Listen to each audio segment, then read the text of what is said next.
All right, I'm going to call this meeting of the Champaign County Board to order at 6:30. Will the clerk please call the roll?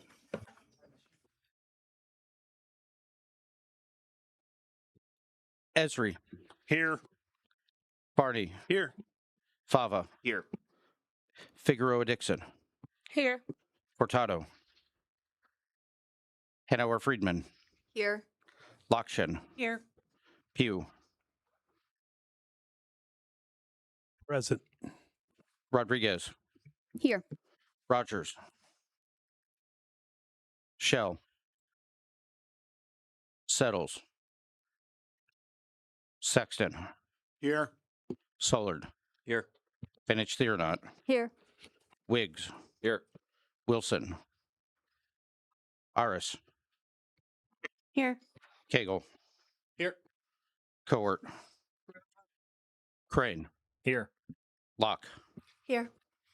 Okay. Oh, we do have a quorum. Great. All right. Let's go. Let's go. We can do this right now. For our prayer, let's have a moment. Sorry, let's stop the levity for a second. All right. I would like to have a moment of silence for the families of those that lost loved ones due to our recent severe weather.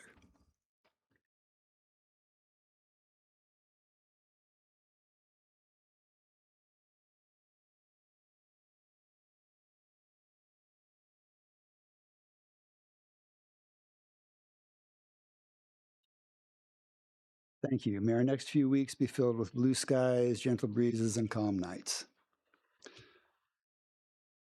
All right. Will we all stand, please, for the Pledge of Allegiance?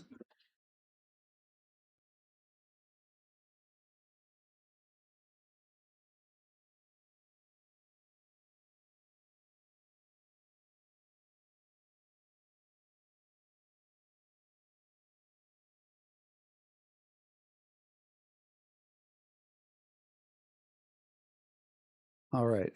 Matt, would you please read the notice of the meeting? Notice is hereby given that a regular meeting of the County Board, Champaign County, Illinois, will convene on August 20th, 2026, 6:30 p.m. in the Shields Carter Meeting Room, Bidden Administrative Center, 102 East Main Street, Urbana, Illinois, in said county for the purpose of allowing and ordering payments of claims against the county, receiving and acting upon reports of committees, and such other matters as may be brought before said meeting, which said meeting shall continue in session from day to day until the completion of said business. Can I get a motion to approve the agenda, please? Motion by Benich Theronot. Sorry. Second by China. Ms. Locke.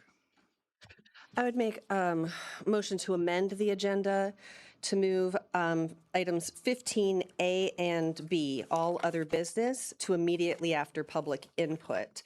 So that would include ARPA, Volo, and the sheriff. Then I would also ask to move item 10, communications, to immediately after item 14F, and then move items 14A and B, which includes a closed session, to immediately after communications, so the very end of the meeting. Okay. Is there a second for that? Second by Farney. All in favor of amending the agenda signify by saying aye. Aye. Opposed, same sign. Nay. All right, that passes. All in favor of the amended agenda, please signify by saying aye. Aye. Those opposed? Motion passes. Thank you. We have an agenda. All right. Time and date of the next regular meetings are scheduled and listed on the agenda. Moving on to employee recognition. Can I get a motion to approve the adoption of Resolution 2026-214 honoring county employees for years of service? Moved by Sullard, second by Benich Theronot. Beth, would you like to read the resolution? Yes.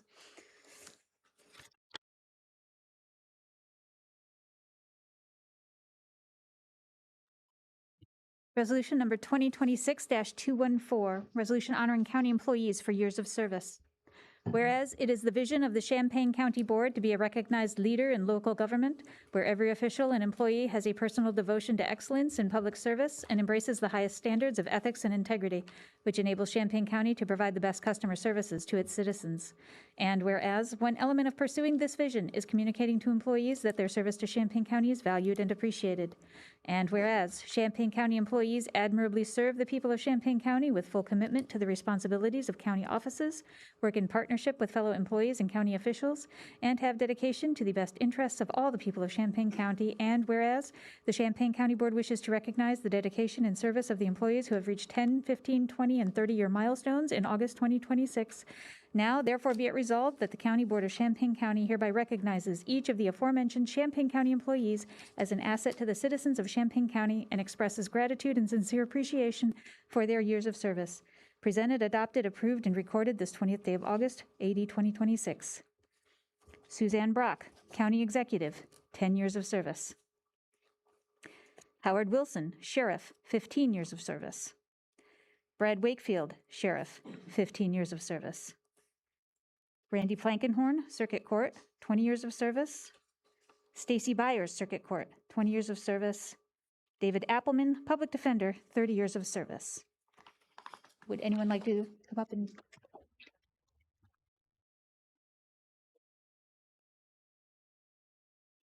Go ahead, Liz. I get to talk, right? Yes. Okay, delightful.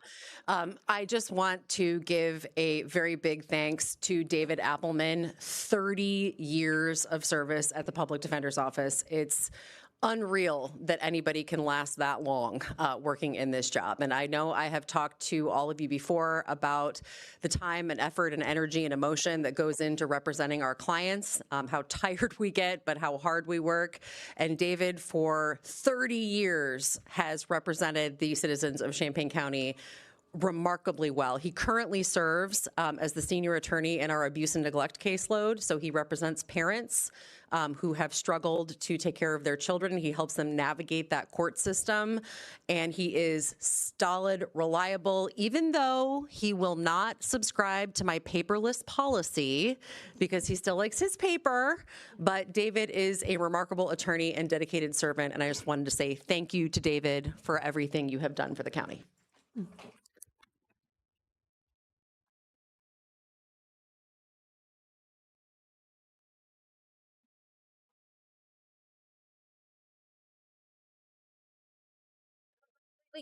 Sorry. Dustin, go ahead. I don't have to talk. It's fine. No, you talk.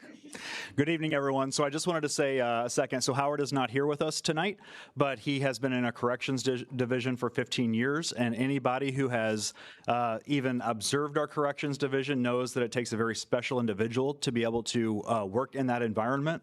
And so being 15 years in there, that's an extraordinary accomplishment. Lieutenant Brad Wakefield is here today. He's accompanying me for something later on the agenda. So Brad actually had the privilege of starting him in corrections. Then he moved to law enforcement. And I've had the privilege of promoting him to sergeant and most recently to lieutenant. So he is lieutenant in charge of our investigations division here at the sheriff's office. And so Brad, you want to stand up for just a second?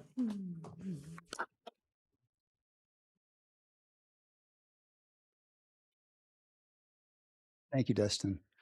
All right, now, all those in favor, please signify by saying aye. Aye.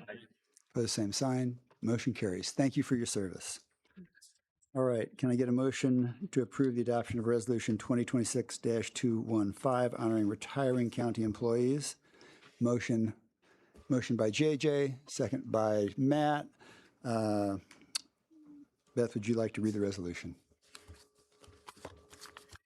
Resolution number 2026-215, resolution honoring retiring county employees.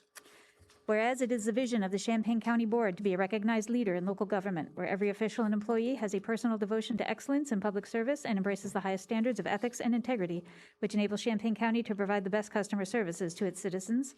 And whereas one element of pursuing this vision is communicating to employees that their service to Champaign County is valued and appreciated. And whereas Champaign County employees admirably serve the people of Champaign County with full commitment to the responsibilities of county offices, work in partnership with fellow employees and county officials, and have dedication to the best interests of all the people of Champaign County. And whereas the Champaign County Board wishes to recognize the dedication and service of the employees who will be retiring in August 2026, now, therefore, be it resolved that the Champaign County Board recognizes each of the aforementioned retiring Champaign County employees as an asset to the citizens of Champaign County and expresses gratitude and sincere appreciation for their years of service. Presented, adopted, approved, and recorded this 20th day of August, AD 2026. Janie Miller, Public Defender, 27 years of service.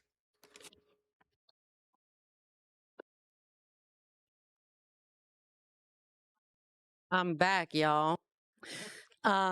Okay, so Janie started her career in the public defender's office. And for 27 years, she represented clients in every single area of law that we work in. She is retiring from the felony division, where she literally knows everything. It is a huge loss to our office that she has decided to retire, because she takes with her not only institutional knowledge, but decades of knowing how to work with our clients, giving them the best representation possible, and if I may say so myself, probably the best trial attorney you're ever going to meet. So Janie, we miss you already, and we are sad that you are gone, but we wish you the best of luck in your next adventure.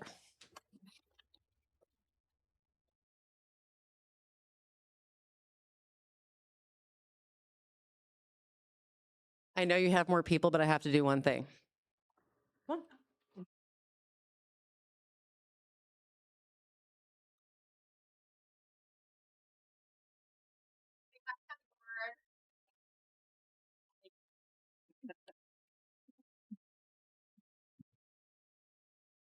Brandon Reestek, Sheriff, 28 years of service. And Mark McAllister, Sheriff, 30 years of service.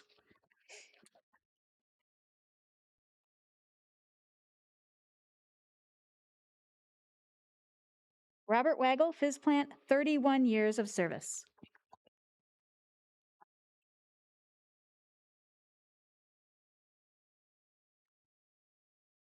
All those in favor, please signify by saying aye. Aye. Opposed, same sign. Motion carries. Thank you for your years of service. All right, we're moving on to public input. My first slip is for Jason Elliott Benda.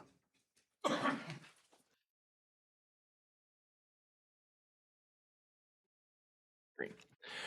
Jason Elliott Benda, 1506 Lincolnshire Drive. I am also a former county employee, though I believe that is mostly not relevant to my remarks tonight.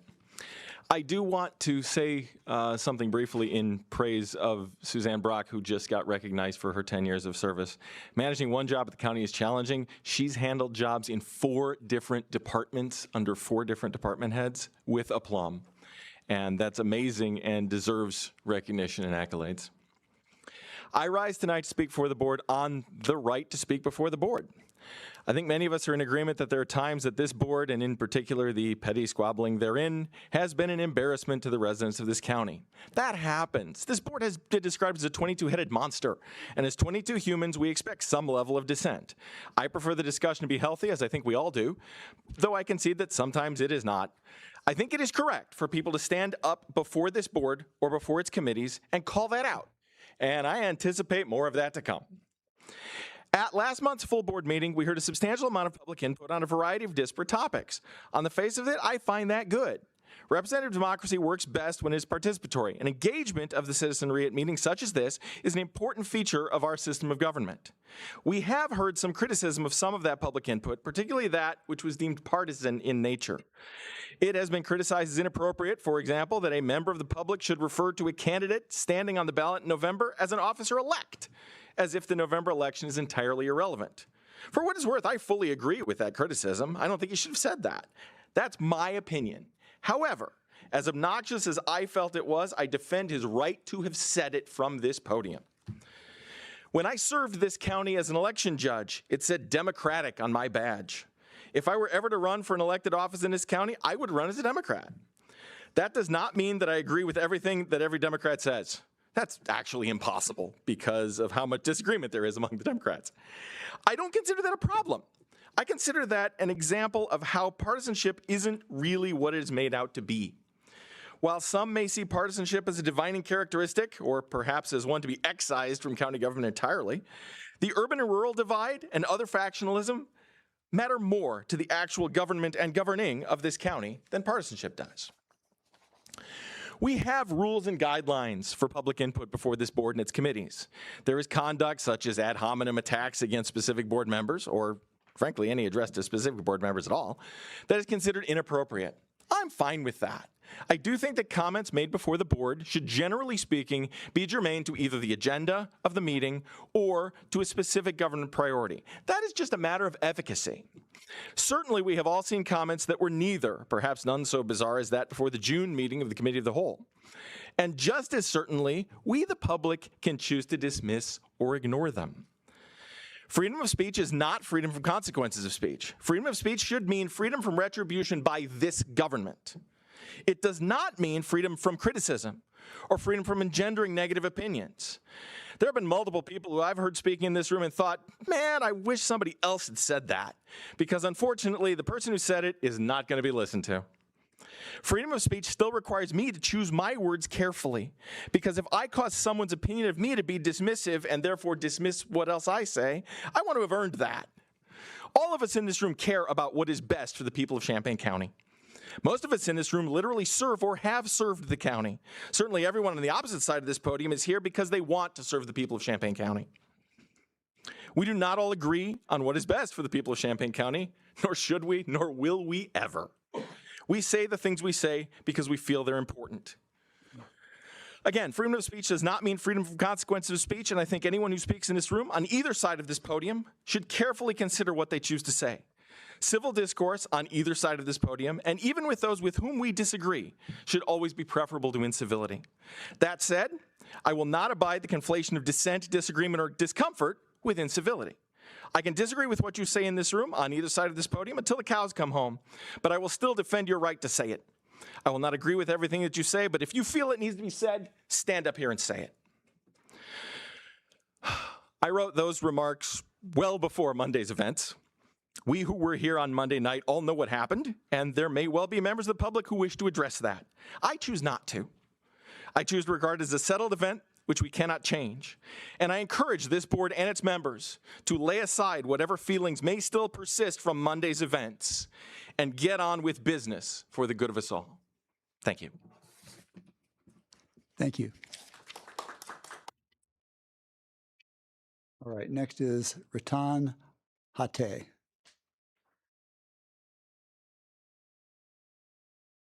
Hi, my name is Ratan Hate, and you guys can probably tell that I don't come here very often.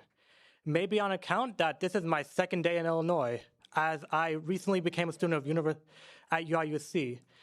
And for the most part, I think it's a beautiful campus, and I'm glad to be part of this state and part of this county and part of this university. But there's one nagging thing right above my shoulder that I can't help but constantly be annoyed by and have constant concern about. The flock cameras.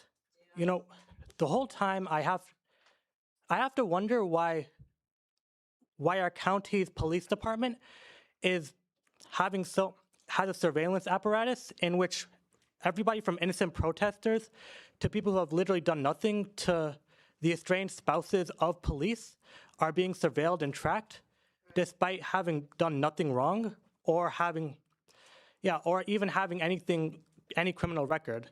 And I have to ask, why should the people of Champaign County trust a random shadowy organization that's lied about its past, lied about its present, and covers up its tracks in numerous ways, including the fact that it took multiple months and multiple journalist inquiries for us to even see the official contract which this county's police department has signed with Flock.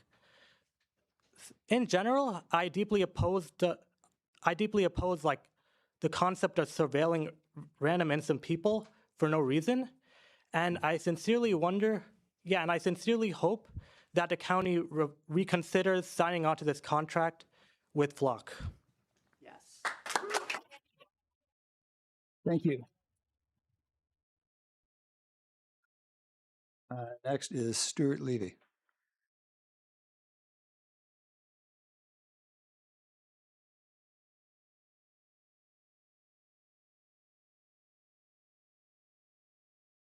Hello, Stuart Levy, living in Southwest Champaign. I want to say a few things about data centers. One is about the task force. I went to what I think was the most recent meeting where they were talking about sound, and I was really impressed, really very favorably impressed with how a whole bunch of people with not necessarily parallel interests, except that they're all somehow in support of the county, were working back and forth and finding good solutions to problems. I just go task force and go. This is a great example of democracy. So thank you. I had two substantive things about on the data center topic. One, as I've mentioned in another recent meeting, is I think it's important for us when we're looking at data centers that want to be here to also look at their economics. Trillions of dollars are being put into them. People in the computing industry, like the CEO of IBM, have said there is no way they're going to be able to make back as much money as they're putting into it, which means that lots of them are going to go bankrupt.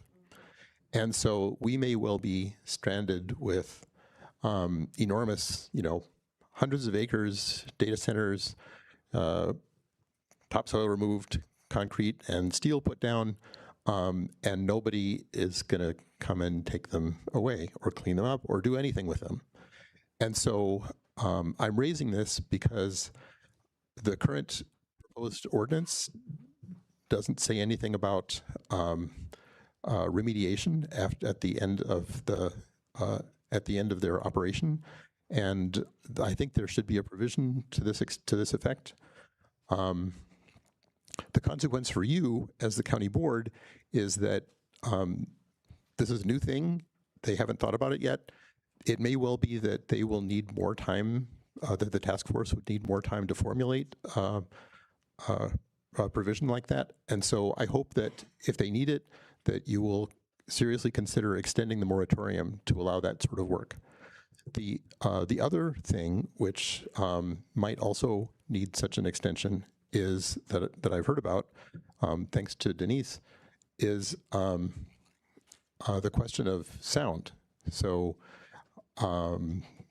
sound, especially low frequency sound, is very pervasive. It could travel long distances. We don't really know how to regulate it or how to measure it in a way that it's not going to be a big nuisance to the neighbors. It would be good to find an expert. No expert has been found yet. That may take more time, and that could be another reason that it could be worth extending the term of the moratorium to allow that work to happen. Thank you. Thank you.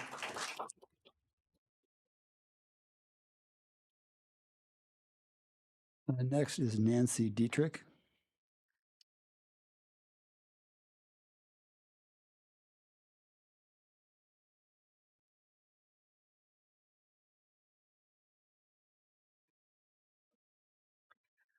Hi, my name is Nancy Dietrich, and I live in District 9. I'm once again voicing my opposition to hyperscale AI data center construction in Champaign County.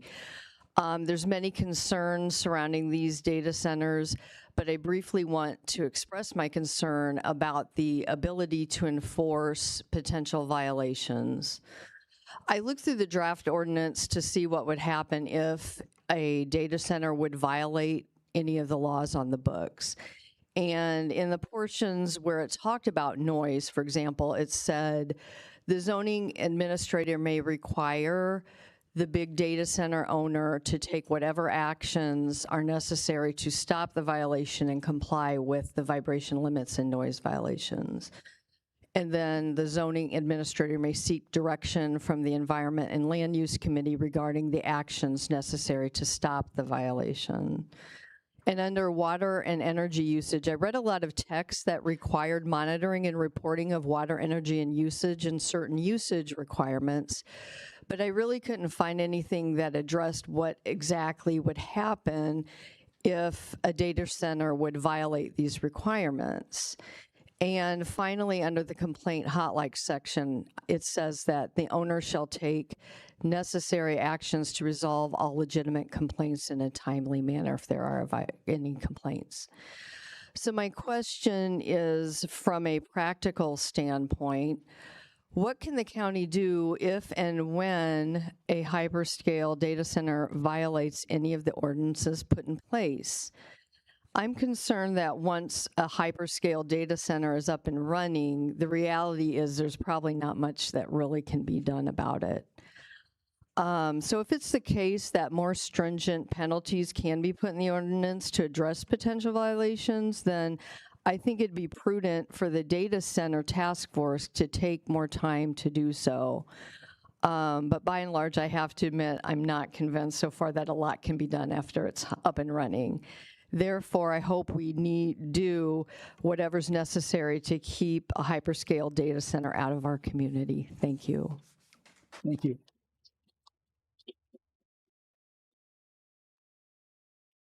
Gabriel Dunn.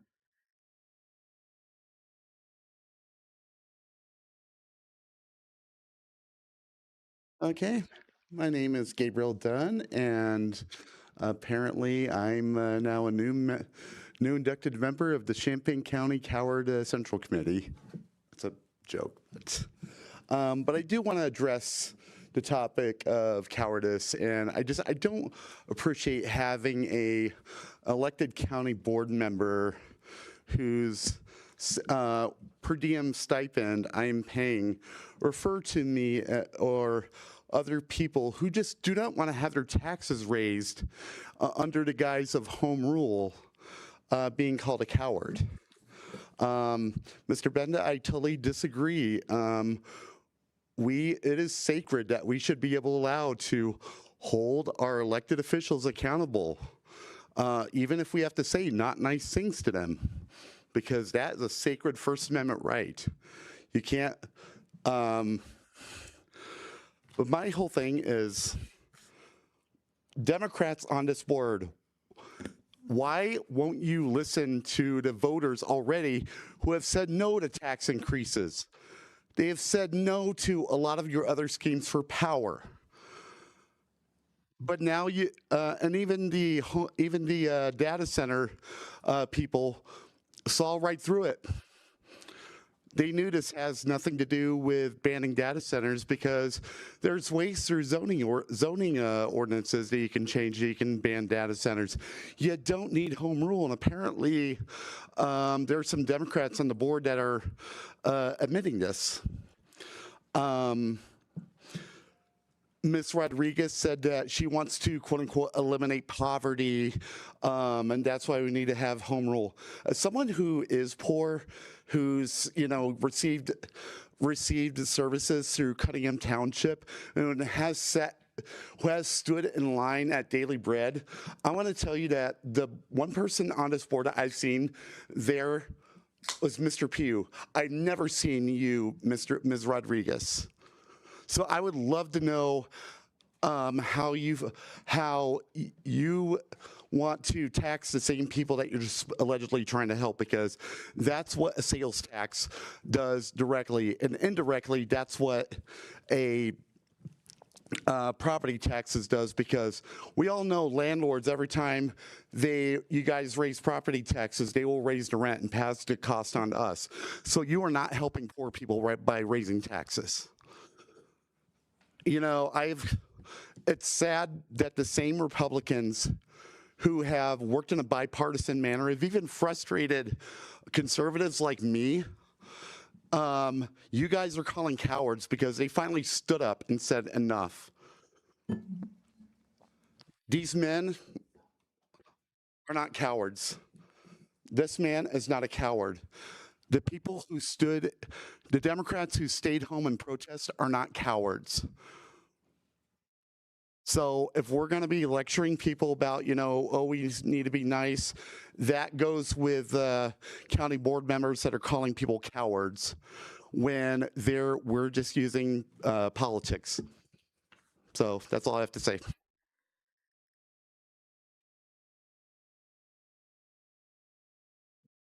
Next is David Young.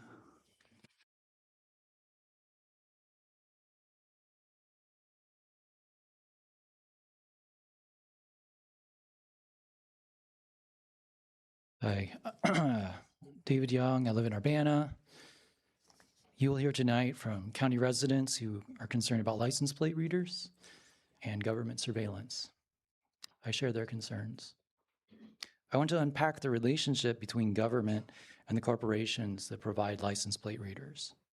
Some people see the license plate reader as an instrument of law enforcement, like a patrol car or a radio or handcuffs. To them, it's just the tool.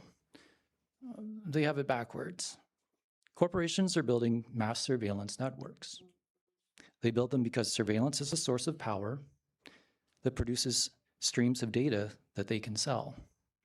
Governments are useful in this enterprise because they control roadside land and light poles, they pay fees, and they provide cover for the corporations. Surveillance is the goal of the corporations. Government is an instrument for achieving that goal. Corporate surveillance is dangerous and hard to govern.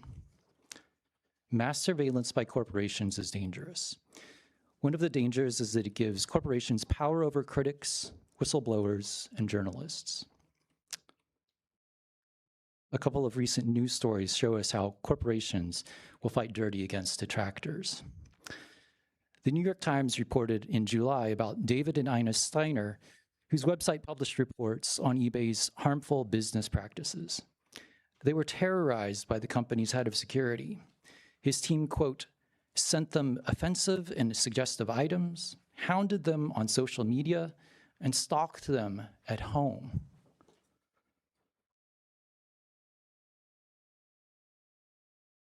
The head of security went to jail. Consequences for eBay and its leaders were light. The Guardian reported about an Israeli private investigator who faces charges in the United States for hacking climate activists. Documents were pilfered from the activists using phishing attacks. The sponsor and beneficiary of the hacking appears to be ExxonMobil. Intimidating and spying on activists and business watchdogs is not beneath major corporations. A private network of license plate readers is a terrific tool for increasing the reach and efficiency of corporate terror. Corporate surveillance is very hard to govern. Some policy makers imagine that it's only necessary to write policies about data retention, authorized uses, and authorized users. With the right policy, citizens can feel confident that no harm will come from the surveillance. If only it was so simple. A corporation operates your license plate readers. It gathers and stores the data. It controls the compartments and security that separate and protect the data. It writes the service agreement so that the terms favor its freedom of action. As a practical matter, a corporation decides whether or not a policy is faithfully implemented. In the last several years, citizen and journalist exposés have shown how little diligence and respect is paid to local policy by surveillance corporations. Access is open when it should be closed. Cities have to bag their unwanted license plate readers to stop the recording. Licenses are not acquired. Permits are not held. Corporate surveillance is bad news. I'm calling on the county to stop using license plate readers. Thanks.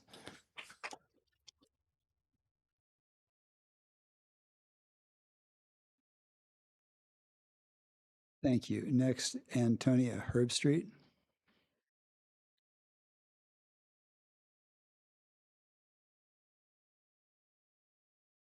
Hello and thank you. My name is Antonia Herbstreit. I live in Champaign.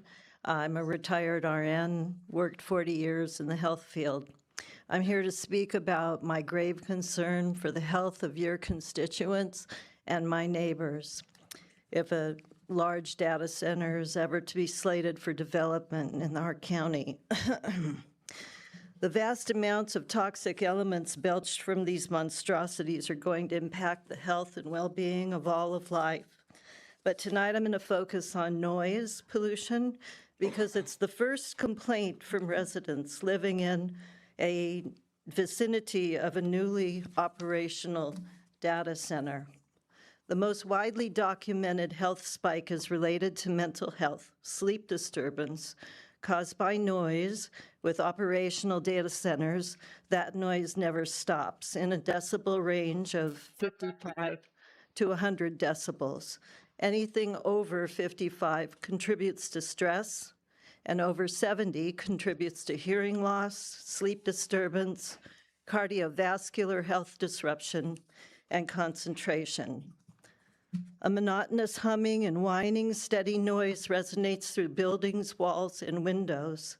This is the noise you can hear. Then there is a simultaneous infrasound, which is below the threshold of human hearing and is felt in the body as a constant vibration. This low-frequency noise cannot be measured in decibels. The WHO states that it contributes to human health impacts, impairing well-being, mental health effects, cognitive impairments, hypertension, hearing impairments, tinnitus, vertigo, and adverse pregnancy and birth outcomes. There was a large meta-analysis covering 109 species of amphibians, birds, fish, and mammals. They found altered communication, vocalizations, think bird songs, crickets, the things of nature that we often go to when we're stressed, altered vigilance, altered feeding and foraging, avoidance, disappearing species, changes in abundance and habitat, psychological stress, effects on reproduction and development, sleep disturbance, and changes in immune and endocrine development. These are effects across our ecosystem and are observed beginning around 40 decibels. Up and running data centers are substantially higher than that. People are a part of nature, living within a complex field of biodiversity that sustains us. And when we harm the species and ecosystems that make up our living world, we ultimately harm ourselves, diminish our health, balance, and possibilities available to generations yet to come. Because of the striking research gap, we do not yet know enough about noise and vibration created by these data centers. We need to slow down the process and establish permanent standards by first obtaining the missing data. Residents should not have to prove that low-frequency hum exists using their cell phone app. The county needs to require an independent monitoring protocol to investigate complaints, and the complaints should be mapped to form an acoustic fingerprint or signature so that we can address that. Hire an independent acoustic noise expert, not a data center consultant. And what are we actually being exposed to? We don't know. Then we need a public health expert to weigh in on the acoustic findings. What is known about chronic exposure, low-frequency exposure, infrasound? What is known about cardiovascular effects or the sleep deprivation that people experience? What is known about the vulnerable population, the children, the infants, the seniors, the chronically ill? And where does scientific evidence end? And what research remains unresolved? These are questions that'll take time to answer, and this is precisely why we need to extend the moratorium to April 2028. Time to close the research gap. There's too much at stake without the proper knowledge and preparation to go forward. I beg you to slow this process down so that we can get the science right. Thank you.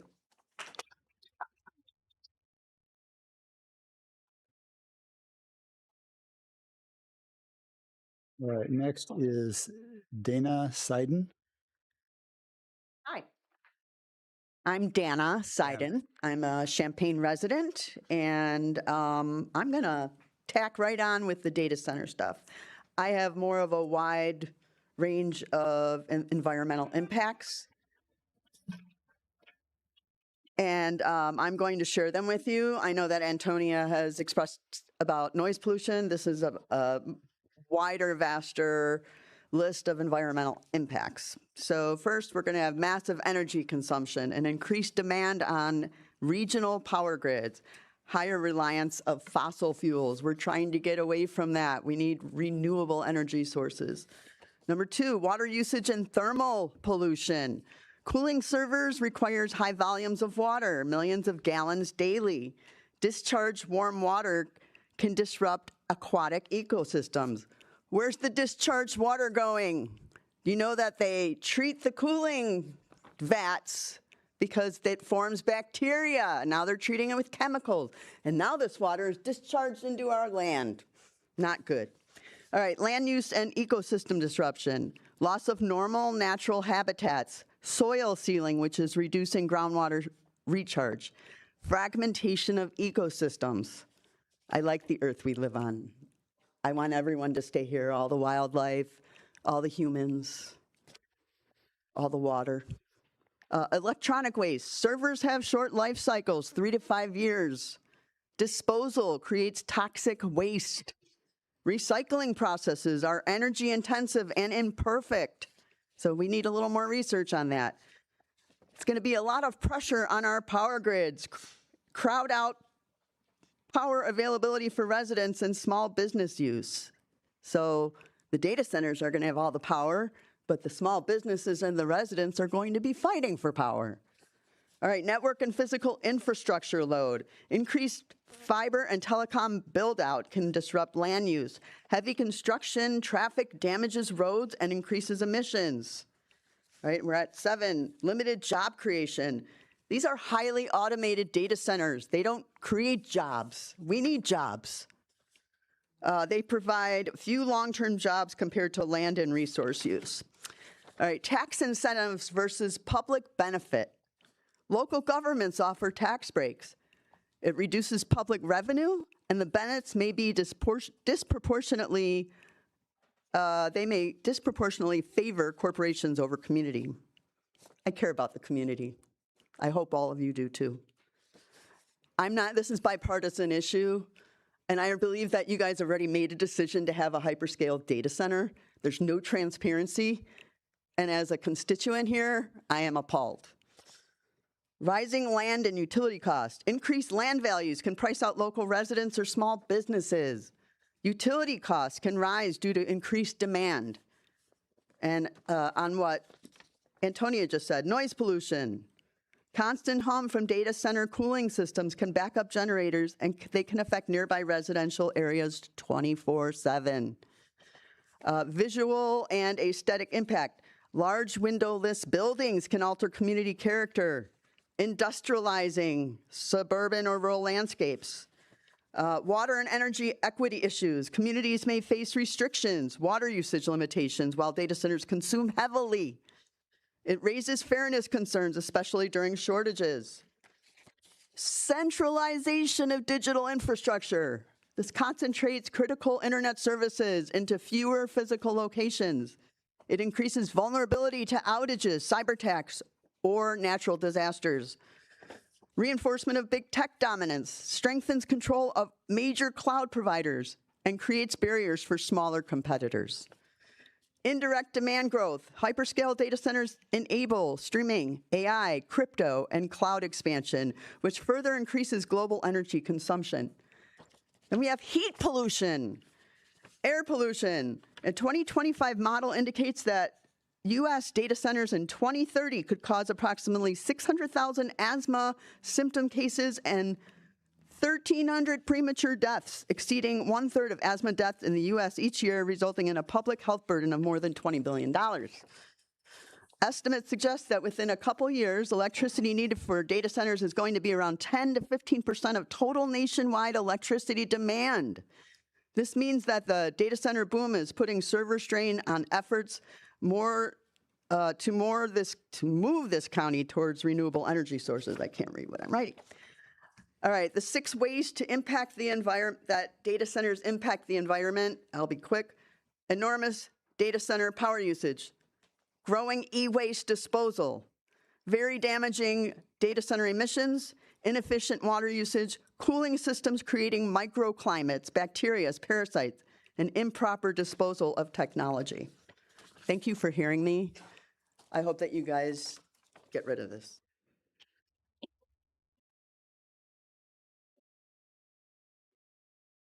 All right, Ruth Yance.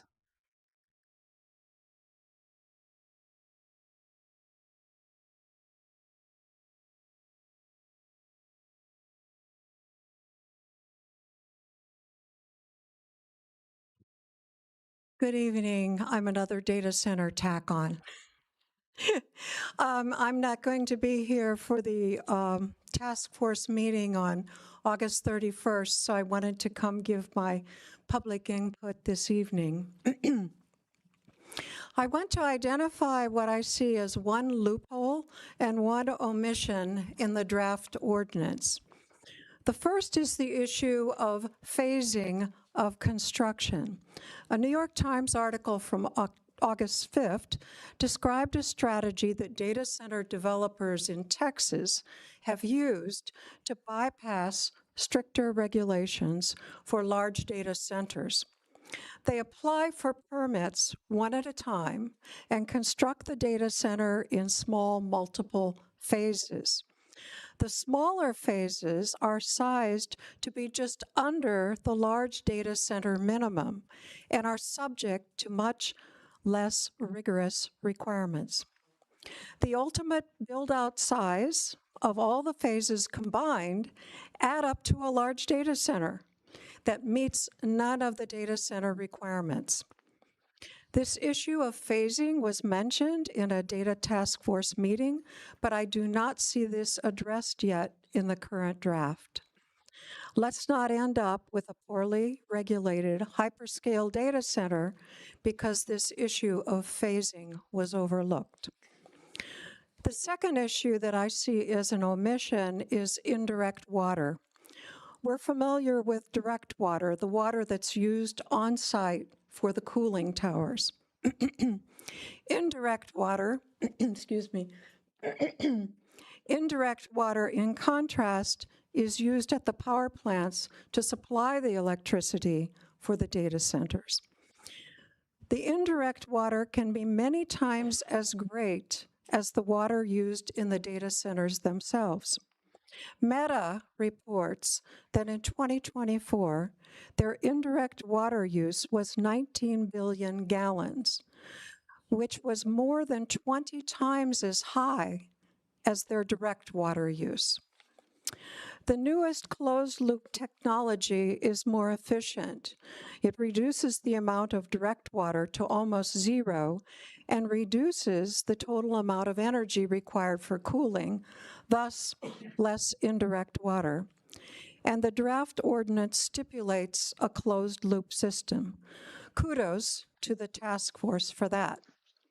However, indirect water use can still be quite high for a hyperscale data center and should be accounted for. There's a standard calculation that can be used to predict indirect water use before a data center is built. The calculation is there on the internet for everybody to find. The Power Act addresses use of both direct and indirect water. And Colorado has proposed legislation that requires permit applications to explicitly estimate both direct and indirect water consumption. Where is this in the draft of our Champaign County ordinance? I don't see it yet. Thank you for your time. Thank you.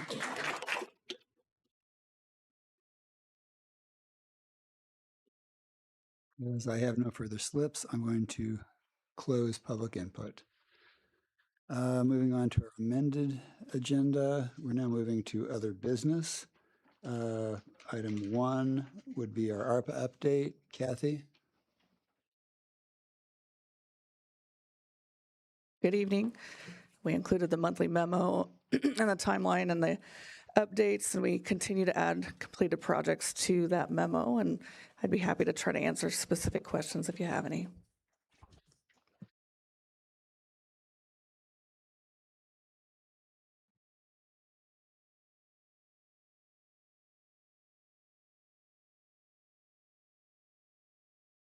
Go ahead, Aaron. Well, just noting that Peter is here with Volo. Didn't know if he. Oh, okay. We're just We'll on get one to him. first. Yeah. I'm just saying if we have anything on this, he'll be next. Sorry. Yes. Any questions for Kathy? You've got the memo in front of you. Seeing none. Kathy, thank you much for being here. Appreciate your work. All right, next, we do indeed have Peter here for Volo.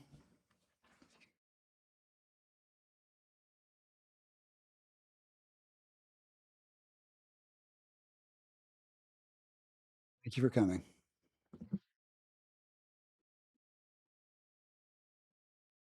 Hello all. I apologize for not having a slick report this time. This is, you may know, turn for the University of Illinois, and that's when all the students move in, and I got a little bit overcommitted for this last week, and apologize that I haven't got that to you. I will be releasing one next week with the current progress updates on it. You've been getting the weekly updates, though, I believe. More or less, things are moving according to plan. Most of the procurement is either done or in the final stages. If you were to stop by our yard in Rantoul, you would see it's got tons and tons of spools of various different things and we keep getting truckloads every couple days of more stuff. So the stuff is both ordered and arriving. Actually, I should start with phase one. Phase one is also moving in accordance with planned progress, but I will note that we got an extension to June in case we need to take beyond the end of the year to do that. It's not related to Champaign County money that will all be spent, but it's related to the state portion of that grant. Phase 2A, though, is moving more or less according to plan. As you've seen, most of the easements have been acquired. They continue to be acquired at a pretty decent clip. Some of the largest property owners, which have 10 or more parcels along the path, we are meeting with individually, and we've basically worked through most of the issues with most of them, and we expect them to each be signing. We hope next week. We can't be sure, but until it's signed. But we have positive indications from them that they are happy with the accommodations we've made for them. Basically, most of them came into it with a request that we trench the entire length of their property, which is both massively disruptive, costly, and expensive. And we would rather avoid all of those things. So we more or less counter-offered. If they can identify where they're worried about tile, if they can identify it within a reasonable distance, we'll just bore under that, bore at a depth that they are confident the tile is above that, and they've accepted that as a reasonable accommodation. We have another couple property owners that we are going to talk with on that same basis, but for the largest two property owners in that area we worked through those issues with them. So those continue to move forward. We have had at least one. I guess we've now had 2 days in court on the various litigation fronts, and we have, I don't know, at this point, probably about a dozen that are moving through the various processes. No one has yet been forced to allow us, though they would have been to yesterday if they had not agreed to. So, it's basically doing its job of making people understand that this is a serious thing and that they really don't, that the law is pretty clear that we have the right to build this infrastructure where it needs to be built, and they don't really have much of a reason to hold it up. The right time to get accommodations is before we get to a point where we're filing something in court. Like, somebody was worried about their trees. Okay, that's great. I love trees too. If they had responded to any of the dozen things that we'd sent them, we would have been happy to work with them to, accommodate their trees. And we are now too. But they had to show up in court to tell us that for some reason. And, not great for anybody, but it is moving. Those things are moving basically through where they need to go. Phase 2A cases have not been, we haven't filed, we haven't been in court with any Phase 2A cases yet. I would guess by our next meeting, we will have been in court with a few of the Phase 2A cases that have made it clear that they're not going to sign without that. So,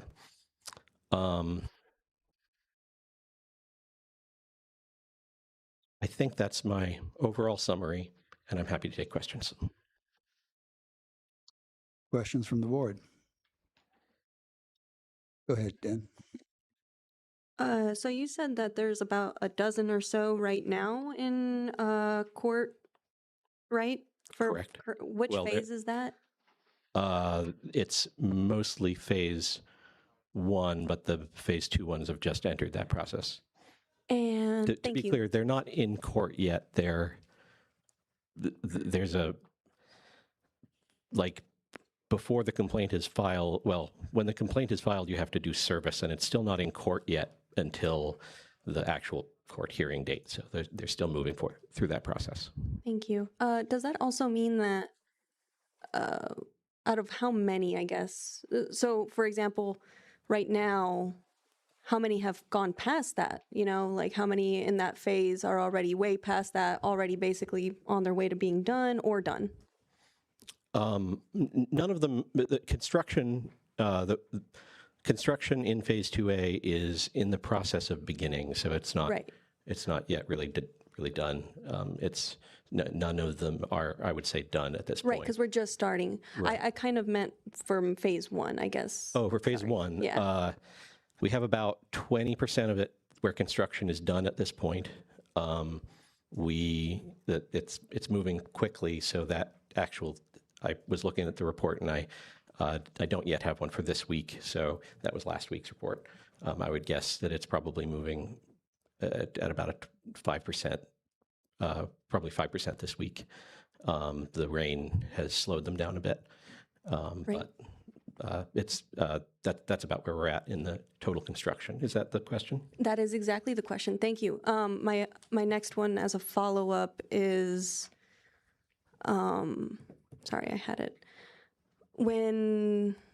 So out of the ones you're doing right now, is it speeding up because those are the ones not going to court at all, that they don't need to defend anything, they don't have to litigate? Is it moving faster because most of them don't? Are the dozens just like the few that have in Phase 1, or how does that work? When you say, is it moving faster, what are you referring to by it?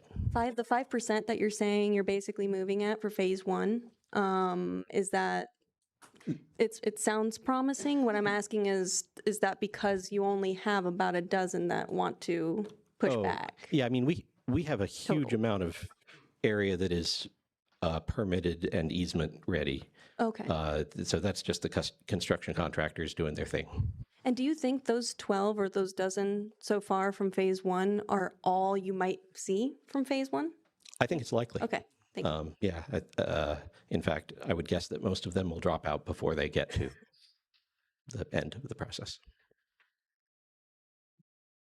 Go ahead, Chair Locke.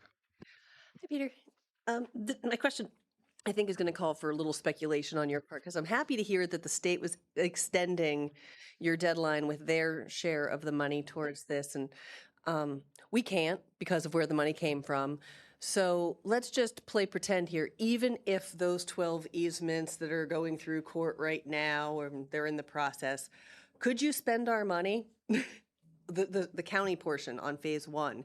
Could you spend that fully while that's all working its way through, and then the state's money goes later? Yeah, in fact, I think we're basically done spending county money on phase one. I think that's all gone.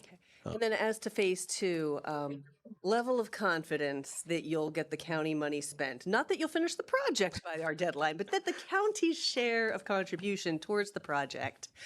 Pretty confident. I mean, I remain confident on that. I'll try and with the report that I send next week, I'll try and kind of outline that again. I know I addressed that last month. And then I just have like two more questions. One, when you've been here before, we've talked about there's going to be an increasing number of crews. Are you fully staffed up now? Do we have multiple crews going at both ends of the spectrum here? We do, and the first contractor is actually almost completed with their work. We had a bit of a delay in the permitting in St. Joe, so they now have to come back and finish up St. Joe, and we expect them to start that next week, and then they'll be in St. Joe for about a week while they do that. But then they will be moving full time to, well, phase 2A. We expect them to move to that. And then one last question, and this is, again, like this is a wish list, like I'm asking Santa for something, and you can tell me, no, that's impossible. But in talking to some board members over the last few weeks since I've seen you, they said it would be really helpful if our report from you included something we can understand, because none of us have the same technology. So if like inches, well, not all of us. Not all of us are dead. Yeah, many of us are rubes. Yeah, this one is a rube. But I understand inches, feet, miles. So if we could give some estimate of number of feet, and if that's something that can't be done, then that's it can be done, and I was hoping to have it before this meeting, but okay. So going just ran forward, out if we of can stuff. include that, Yeah. that would be helpful. Just Yeah. different people understand things in a different way, and I think that might help some So of us. just giving kind of a summary of what it will look like. The contracts are broken down into payable quantities, and each of those things has a unit. Most of them in this are either feet or units. So, for example, underground duct being placed by a bore rig is measured in feet, whereas the handholds are measured in units. So all of those already have an expected total quantity in the project, and I've asked the engineers to put together a dashboard that takes the top 5 from each project, so the largest dollar amount for each of each individual billable item, and then a 6th other that captures all the rest compressed into one, and breaks that down into I think the categories are unreleased if we have not yet released them to them. In some cases, that's the case. Completed, not completed and past due, and completed on time, or uncompleted but still not past due. So, the contractors get behind from time to time, and we want to be able to hold them to accountable for that. I'm not sure we'll share all of that with the board, but we'll at least share a summary on Something that. so we understand, like we can quantify where it is. Thank you. Yeah. I appreciate it. Go ahead, Beth. And can we also clarify how much of the portion of whatever is completed comes from our share of the funding? So it's like great if you've got 1,000 completed, but if only 5% of that is from our funds, that doesn't really help us meet our deadline. But if like 95% of it is from our funds, that's great. I understand that, and I'm not sure how I will divide that out, but I'll work on that. I appreciate the feedback. Ms. Furtado, go ahead. Yeah, just to echo, I think for the September meeting, and with all appreciation for the chaos when the students come back, something in writing, either a PowerPoint or handout, it doesn't need to be slick. I can envision something with like a map that's like, hey, here's where we built. You said a lot of numbers, and if folks are watching on TV, they'd have to write really fast to understand all of it. And so I think something written would be really good that we can then include as, whenever we have a presentation, then that becomes part of the official record. And since this is such a big project and it's something that folks cared about so deeply, our constituents, I think just for them to understand where they are. So something maybe a little bit more formal, if not. That- It doesn't have to be polished for September and October, I think would be super helpful. That'd be fine. I think I'll request that the broadband task force convene between now and then we can give that presentation there, and it can be available, and any kind of a shortened version of it we can put here. That way, it's not just all right here in this time segment. Further questions from the board? Seeing none, thank you very much. We will see you next month. All right, sounds good. All right, moving on, we have reallocation of ARPA funds. I know the area that I think the board's been most concerned about was our low hurdle grant program that's been managed by Champaign County Economic Development Corporation. Kathy, come on up and you can tell them we have some good news. Yes, so they've already submitted documentation that they had spent $77,000 last year and the year before. And then today they also submitted documentation of an additional just under $100,000. And so we do have ARPA funds that will be in process to reimburse them for what was done by June 30th of this year. There will be additional funds remaining. They've requested to allocate it towards this program, but we have made progress as far as the documentation of funds spent by June 30th of this year. So.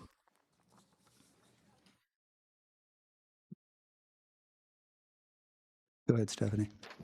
I have to admit, I was a little bit unclear about then, like, the remaining of the funds based on what you just said. I made a note, so let me come back to that. So with the documentation as of today, it'd be about $182,000 that they've spent by June 30th of this year. And it'll be a reimbursement that we need to make to them because they paid out of their own funds. There's an additional $40,000 on top of that they have earmarked potential businesses for additional funds. After that, they would like to spend the remaining funds on additional businesses in the future before the end of the year. To be clear, do they have additional businesses that have been selected and have applied? Or are they like, we'd like to put it back out on the street? Because those are two very different questions. It sounds like they would market it and put some of it back out on the street, but they do have ideas for some. My understanding was that they had additional businesses already identified. So let me get with Carly again, but I was very clear that she had to have them identified and she needed to be able to get the money out the door. I was told that she had additional businesses identified and she was looking at, I think some other criteria that she had in mind as far as viability of the business, but she has told me all these businesses are still in business. I will reach out to her tomorrow and tell her she simply needs to disperse those funds to the businesses that she has identified.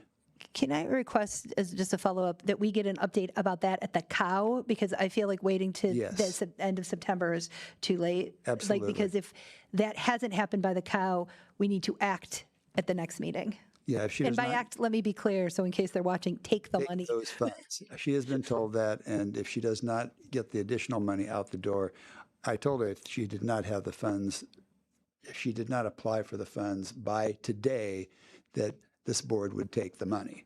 So she did respond to that.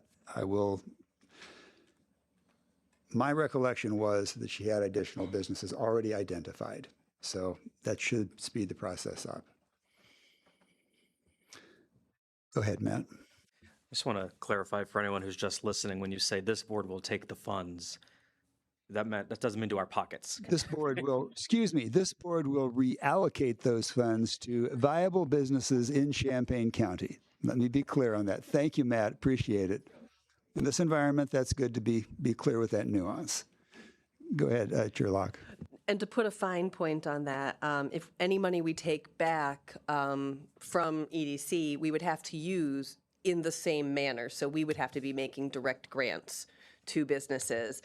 So the reason that I'm confident in keeping it at EDC at this time is that they're more set up to do one final round of advertising and get this out the door than we are to, with our staff, where it is, say, hey, who wants government's here you are, businesses, come here, we have money for you, give us a proposal, and then have our staff doing it. It's something that we could do in a perfect world, but it would be something that is absolutely in EDC's wheelhouse and not ours. I'm not going to try and pull up the email right now, but my understanding was she had significant businesses already identified, which should speed up the process significantly. And I think in most of our other ARPA areas, I think we're moving along pretty well. Go ahead, Stephanie. Yeah, looking at all of this, I really appreciate, like last time I talked to them was this. That's super helpful. The one that I still have maybe some concern about is the non-VOLO broadband. So Findlay and then Champaign County Farm Bureau. So at least my last understanding was that Champaign County Farm Bureau wasn't going to use that money. Is that accurate? I don't see anywhere it says, and we've talked to them. So do you know what's the status on that? It is accurate that they did not plan to use the remainder, and we are going to lump it into the remainder that Findlay also may not need into promoting the broadband project. And that would probably be from the county's perspective to do that, or with VOLO. Yeah. Okay, so if that's the case, I mean, I know enough about promoting stuff, like, so that's, whatever, $50,000 of promotion stuff.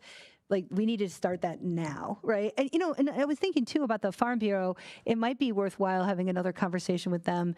I mean, I'm just speaking for myself here, but I'd be down with something like amending their contract. One of the things that, if we recall, for those of us that were on the board way back when we did all of this project, one of the reasons that the Farm Bureau was so concerned about this is that they're seeing that broadband access is super important for farmers, especially with these like more high-tech tractors, and that the lack of availability for that is hindering just their ability to farm in the 21st century.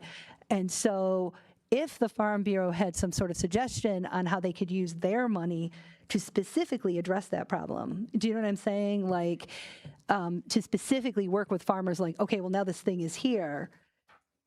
This is how you access it. I mean, I don't like voucher, you know what I mean? Like, hey, like sign up for broadband. This is what it could do with you. Seminars, I'd be down with that. But I mean, it's a very, very short amount of time. So whether it's through the Farm Bureau or through us, that, I mean, saying like we're going to do some sort of promotional thing, and this is probably more for the executive office, like I would also say like at COW, I want a more substantive answer on what the heck that is, because that's a lot of money to spend quickly on, print or whatever, if it's unless it's gone beyond conceptual at this point.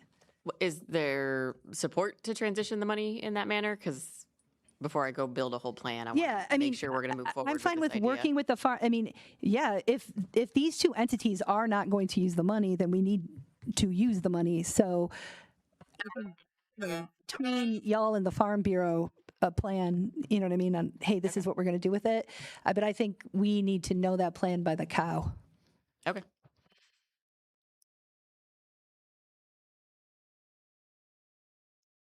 To reach out, I know Bailey had said, even though she has a new employer, she said she may be able to continue with some of it and also talk with the new Farm Bureau manager as well. Just to reiterate, I'm open to whatever creative idea we come up with, and just as long as, we spend it, and that it's, for, I think that there is a piece of like, okay, well, now we've built it. How do you actually connect, especially some of our rural folks? How do you actually like get them on it? Do you know what I mean? If this money could help facilitate that, I think that's a great use. Okay. Thank you. Further questions regarding reallocation for either myself or Kathy? All right. Thank you again, Kathy. All right. That takes us to the sheriff, to Dustin. I think we're going to do a presentation from the front of the room here. Or are we not?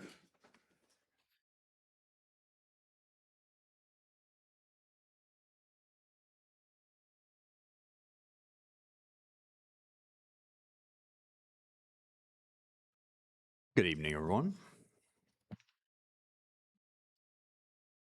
So I don't have a presentation planned today. I assume you all received my memo and had an opportunity to take a look at that. That provided a lot of baseline information, I think. I do appreciate the opportunity to come before you and answer any questions you might have, though, about our license plate readers and how we operate them here in the county. Questions from the board? Ellie.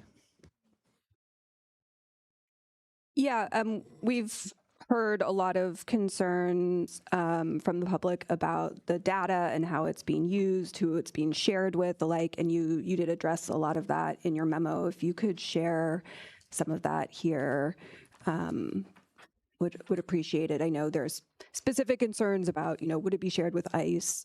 Would it be shared outside of the state of Illinois? Things like that. If you could give us a overview of how your data is run, protected, who has access to it. So actually, based on some of the input and comments that we've heard over the last couple of weeks, we have taken a comprehensive review of how we are operating our license plate readers. And so if you've noticed, we've enacted a transparency portal, and if you've been keeping an eye on that, you might have seen fluctuation on who we're sharing our data with.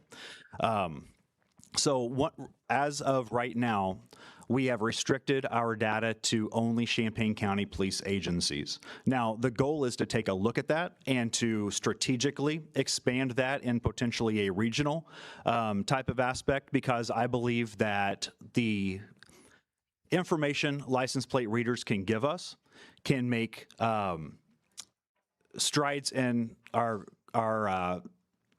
what's the word I'm looking for? Basically, in helping to solve crimes, we have a lot of motorists and individuals who may come from Danville or Decatur or different areas. And so there is some usefulness in being able to connect the dots in those ways. However, as it is right now, we have, and I believe Champaign Police Department is the same way, and I don't want to speak for them, but we have kind of taken a restricted approach at this point and then strategically going to try to expand that more. We have in the past, the default for our vendor, which is Flock, is actually a national-wide database. So anybody nationwide could have access to our data. We then, a couple of months ago, restricted that to Illinois only, because in Illinois, all law enforcement agencies in Illinois are prohibited from sharing license plate information with immigration or if it's abortion related.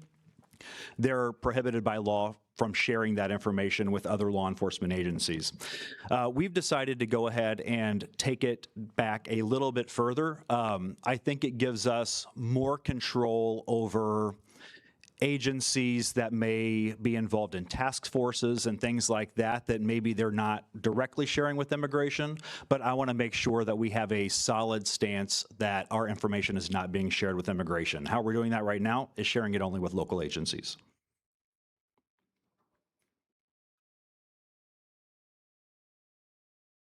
Sorry, Dan, go ahead.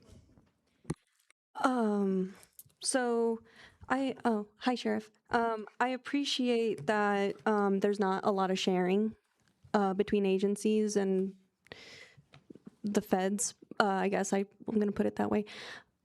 How do you ensure, though, that, like you said, there's not a great way of ensuring that if you share with another state, for example, that they're not looking at it for these other purposes, like abortion, like you said, or ICE issues or anything like that? How does one ensure about that? So I want to be clear that we're not sharing currently with other states. Right. And so and Flock, who is our vendor, has actually put in some additional safeguards that we probably should have had for a long time now, that basically require a case number, and it also requires a reason for running a license plate. And in the past, they've had a free form. Now they have to choose, and I can't remember if it's something we are doing or if it's something that Flock itself has put into place for all agencies, but have to actually pull from a drop down and say why you are accessing this information. Because really what happens a lot of times is anyone may not necessarily be specifically accessing Champaign County data. They're not looking saying, hey, what's Champaign County doing? They're typing a license plate in a database and it's searching all of the databases they have access to. And so even if it says through our audits, even if it says, yes, this police department did access our data, that doesn't necessarily mean that they were targeting Champaign County for access of the data. It doesn't really help immigration-wise, right? I mean, we don't want them to have access to any of that data. But that's something that I don't oversee the day-to-day operations of our license plate readers. And so over the last couple of weeks of really digging into our processes and really digging into how we're doing things and how we can do things better, I've learned a lot about how those processes take place. And that was one thing. I guess I always assumed that if our license plate data was accessed, somebody was purposefully accessing our local data. They get it, but that doesn't necessarily mean they were targeting us specifically. Does that make sense? Yes, thank you. A follow-up to that. So, and it's more of a curiosity standpoint. I would like to know how we protect from other agencies, how we would, I guess, because you said we're just now about to do more of a regional reach.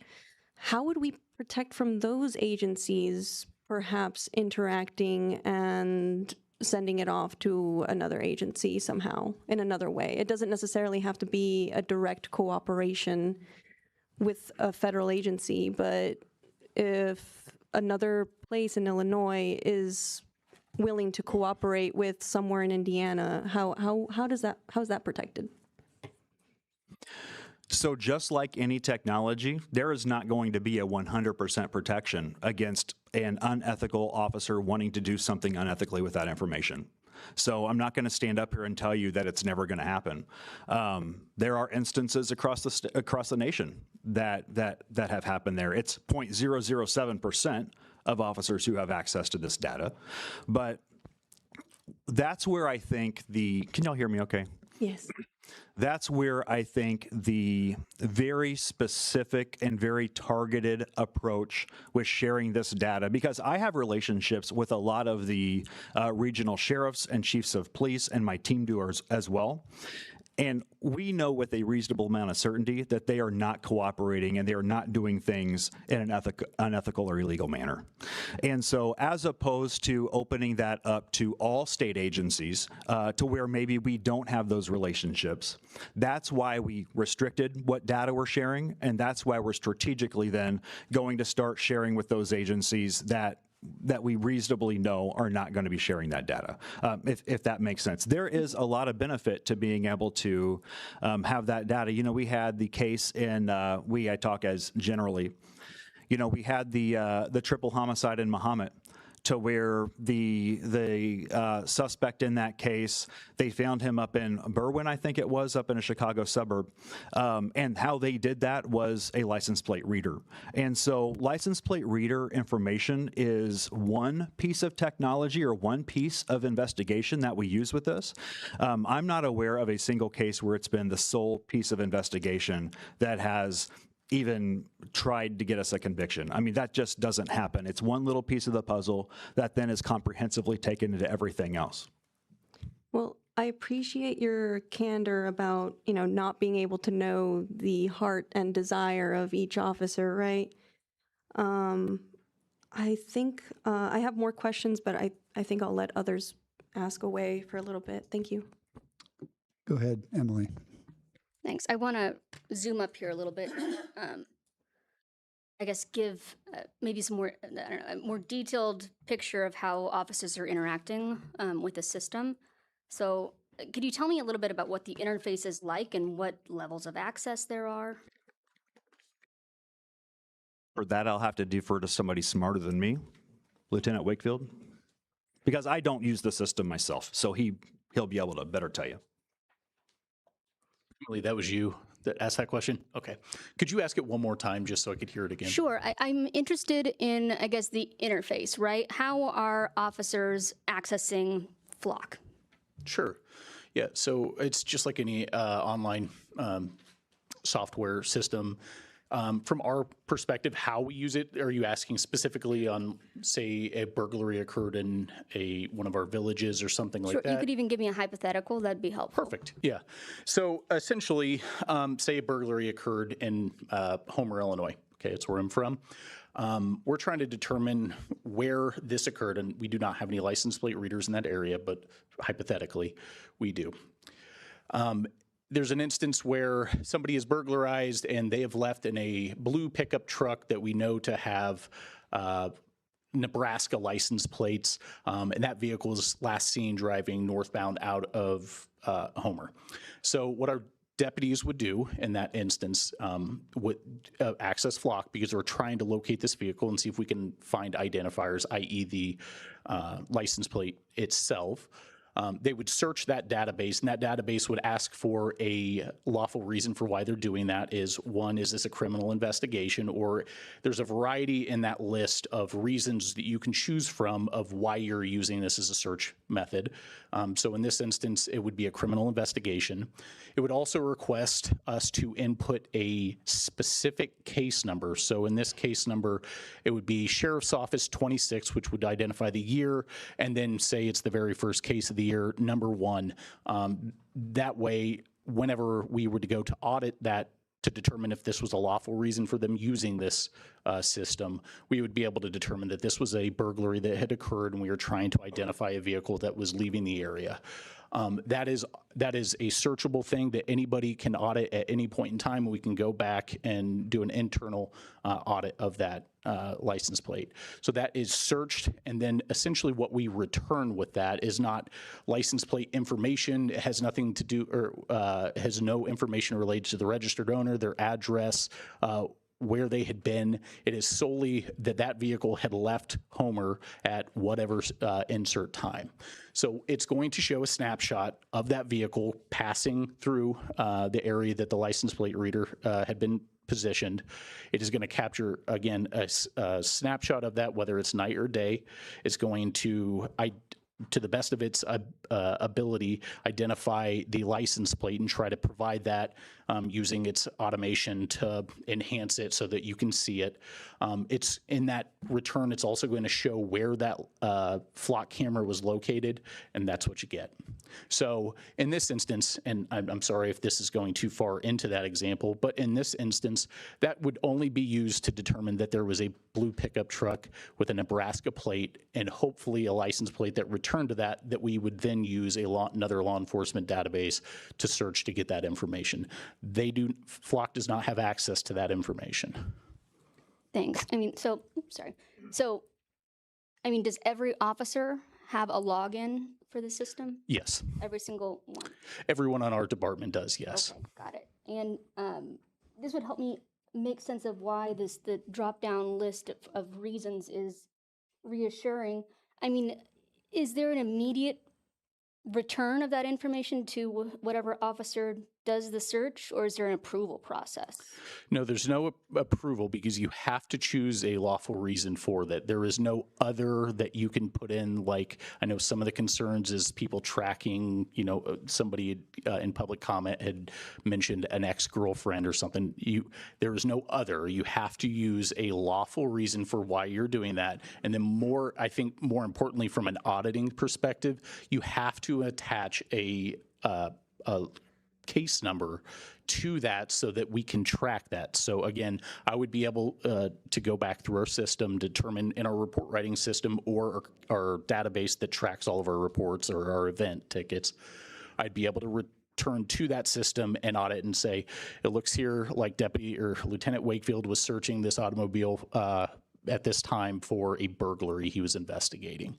So the drop down itself in that would be just a criminal investigation, and it would be a lawful pursuit of somebody that had committed a crime. So it's a drop-down list of lawful reasons, and they select one. Yes, they select one that is, No, I'm just imagining here, if I'm doing something that I know to be wrong, I'm probably gonna choose whatever absolutely, reason. sure.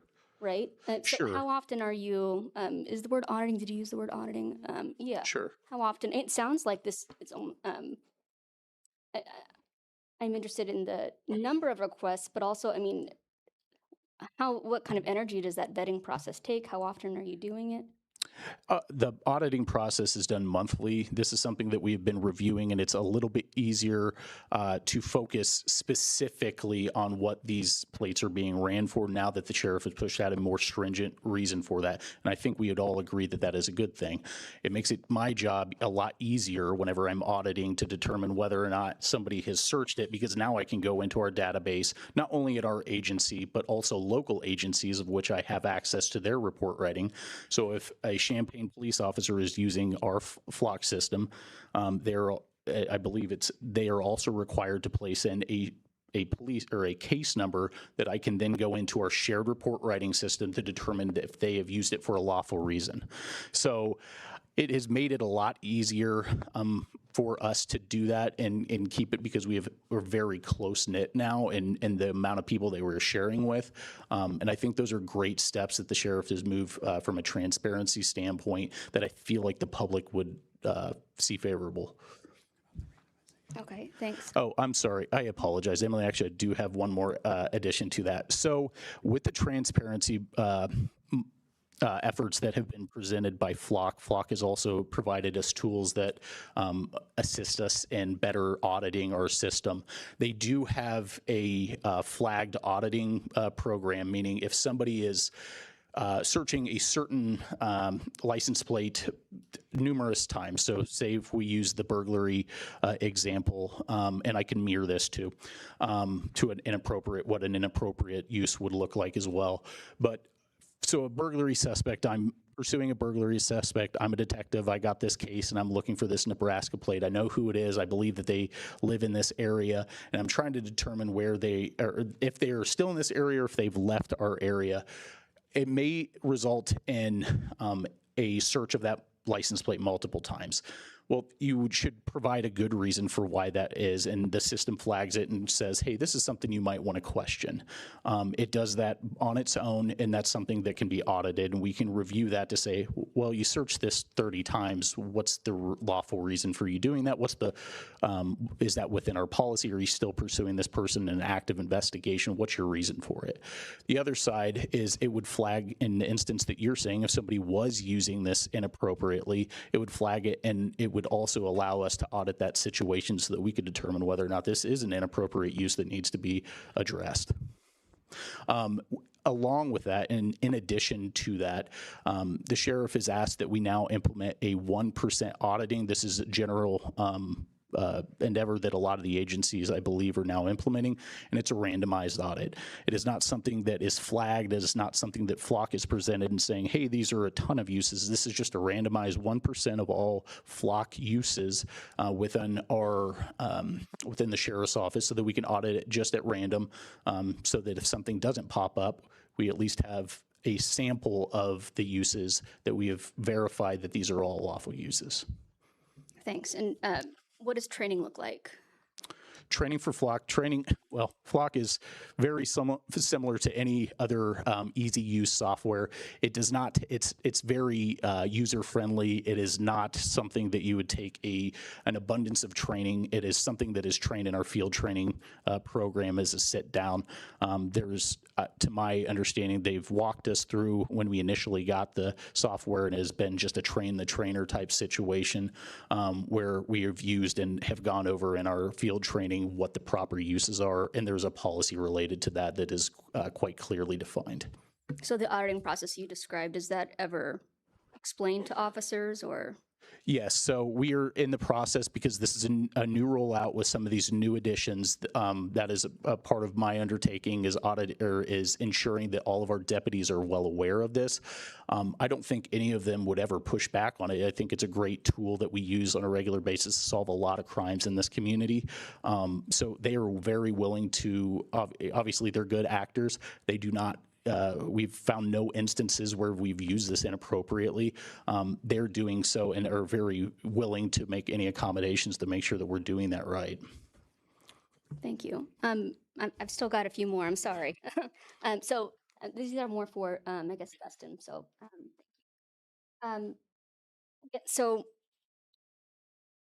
my concern here, we really can't tell you what to do policy-wise. I have questions about the purchase here. But also my concern is the root of the confidence here seems to be that that we trust what Flock is saying and the information that they're providing. I mean, they lied to the Urbana City Council. It's something that the ACLU has reported on. There's a track record of lying, of questions being asked in Oshkosh City Council, for example, and them lying, I guess, in their responses. I'm glad that we're finding new ways to adapt. I guess this is more of a statement, but that to me gives me a lot of pause. I understand that you trust your officers. That makes sense to me, but I don't trust a bad corporate actor with a history. That to me is concerning. Again, that's more of a comment. But can you tell me about the purchase and I guess the process for vetting, right? I understand that there wasn't a bid process initially. What was the reason for that? And also, I mean, are you aware of any alternatives that can accomplish what you're seeking the resource you're seeking to give officers without the baggage that comes with Flock? So there are alternatives now. We are in the middle of a contract. Whenever we first went with Flock in 2021, there were a couple other. Motorola was one of them that's kind of expanded a little bit now at this point. The state police uses Motorola. So there were really no robust systems that were comparable to what Flock could do without having electricity and all of those things at the time whenever we went with this. So basically, there has been questions back and forth with the purchasing policy, whether $30,000 applies to the yearly contract or whether it applies to the contract overall. At the time, I believe the philosophy was $30,000 or under per year was the cutoff for RFPs, and anything below that, you had to have 3 quotes. And we did have 3 quotes. I sent 3 quotes to the auditor's office at that time. We were presented with an opportunity to continue, expand that contract, renew that contract in 2023, I believe, or 2024. We're a couple years into it now. We've got a couple years left. At that point, the infrastructure is there. All of the other departments. Looking back, when we first went with Flock, Champaign and Urbana were both considering this. Urbana ultimately did not go with anybody with this technology. So Flock made sense because of the communication and things like that. Now, we can get access to Motorola data, for an example, but it's not as easy as getting access to through other license plate readers who have Flock. And that's one of the advantages to all of our local agencies who have license plate readers having the same vendor, because it searches all those at the same time. And so at that point, it did not make sense to look for another vendor. Now, I will say, 2 years left, technology has advanced. We're in the middle of a contract now. I would not foresee not going out to RFP or some other means when this contract is up and seeing what now exists for that technology. I believe license plate readers are very beneficial. I have no stake in Flock, I'm not partial to them. I really don't care. We've used them because that's who has been able to provide the technology in the way we need it. But I think there is merit to comparing different pieces of license plate reader technology here in the future. Thanks. Last one, everyone, I promise. What would it cost us to break that contract? Remaining would be about $60,000, a little less than $60,000. But if you take into consideration if we broke it tomorrow, it'd be about $60,000, about 2 years and a couple of months. Okay, thank you. Ms. Figueroa-Dixon, then Ms. Lokshin. Thank you so much for the discussion. And when you said the transparency portal, I'm sorry if I haven't visited it, so I don't know for sure. This is why I have these questions. Is there data available for us to know how the LPRs have assisted in the crimes you have solved from them just being a little piece of the puzzle? So I'm not for sure you were on the email yet whenever I sent out the memo. So I'm happy to send it to you. If you want to send me an email, I will. Okay. I'll forward it to you. So you put that all in the email? No, but I put a link to the transparency portal, and the in the memo. And that's available on the transparency portal. No, so I put a link to the transparency portal that you haven't seen yet in the memo. In the transparency portal itself, it'll tell you how many license plate readers we have. It'll tell you what the approved uses are. It'll tell you how many vehicles have hit, for a lack of a better word, on those license plate readers in the last 30 days. We're actually transitioning to 7 days instead of 30 days. And that is effective today, I believe. And so it will tell you all of this information, but it doesn't necessarily tell you success stories. That is something that we are working on. It also does not publish our audits, which is something we are working on getting out there as well. So there's, as you can imagine, there's lots and lots and lots of data. And so that is something that we're making a priority at this point in time. So all of those things are on there. But the success stories themselves are a little more labor intensive. And so that's something eventually we would like to put on there, yes. Thank you, because the reason I asked that is I've heard a lot of cons behind LPRs, flock, things like that. But if I feel that if the constituents and the board members were able to hear, like, oh, we had 10 murders last year, and because of LPRs, we were able to piece together all homicide investigations, and maybe it could help understand how they might be helpful, as opposed to us constantly looking at how they are hurting us, which we have to look at both sides and hear everyone out. But maybe it would be more understanding of why this is a necessity in law enforcement and investigations. For example, there was a car stolen that I know about in my district, and because of the LPRs, they were able to locate the car afterwards, see where they went. We even were on the phone with the officer, and he was like, oh, it was just by this street and this street. I'll call you back. And I think that during that instance, I was like, wow, this is super helpful. So I think that that's what I was looking for when I asked that, which if it is available on there, that would be helpful. Also, my other question was, you said that it was only shared, I think you said only shared with Champaign County, or you might have said Illinois, so I'm sorry if I misheard you. But if you aren't, are you looking at collaborations with like Vermilion County, McLean County for, like you said, if a crime is done in Champaign County and then they go to Decatur, and then all of our LPRs, and we're in communication with the other counties and a collaboration so that they can help solve crimes or anything that's needed? Yes, so we have been in transition. We were sharing statewide. And then only recently this week, we went down to Champaign County agencies who have access to that. But you're absolutely right. With an intentional process, especially with the University of Illinois in Parkland here, it is very beneficial to have a network that includes Decatur and Danville and, Kankakee and those areas as well. It's just, when we have to be intentional with that because of everything going around with immigration, and how do you know if they're using it for immigration and all of those things? I want to be reasonably certain they're not being used for those instances, and the only way I could have done it at this point was limit it to here to our local agencies. Now we'll work on expanding that out so it's more effective. Thank you so much. Go ahead, Jenny. Mine's just a quick audit clarification question, so it might be more of a Deputy Wakefield who was up here. For the audits that you're talking about, are those only audits of searches by Champaign County Sheriff's staff, or are those audits of also including requests for your data, I guess? Like if you have excessive requests from another agency, would that be flagged?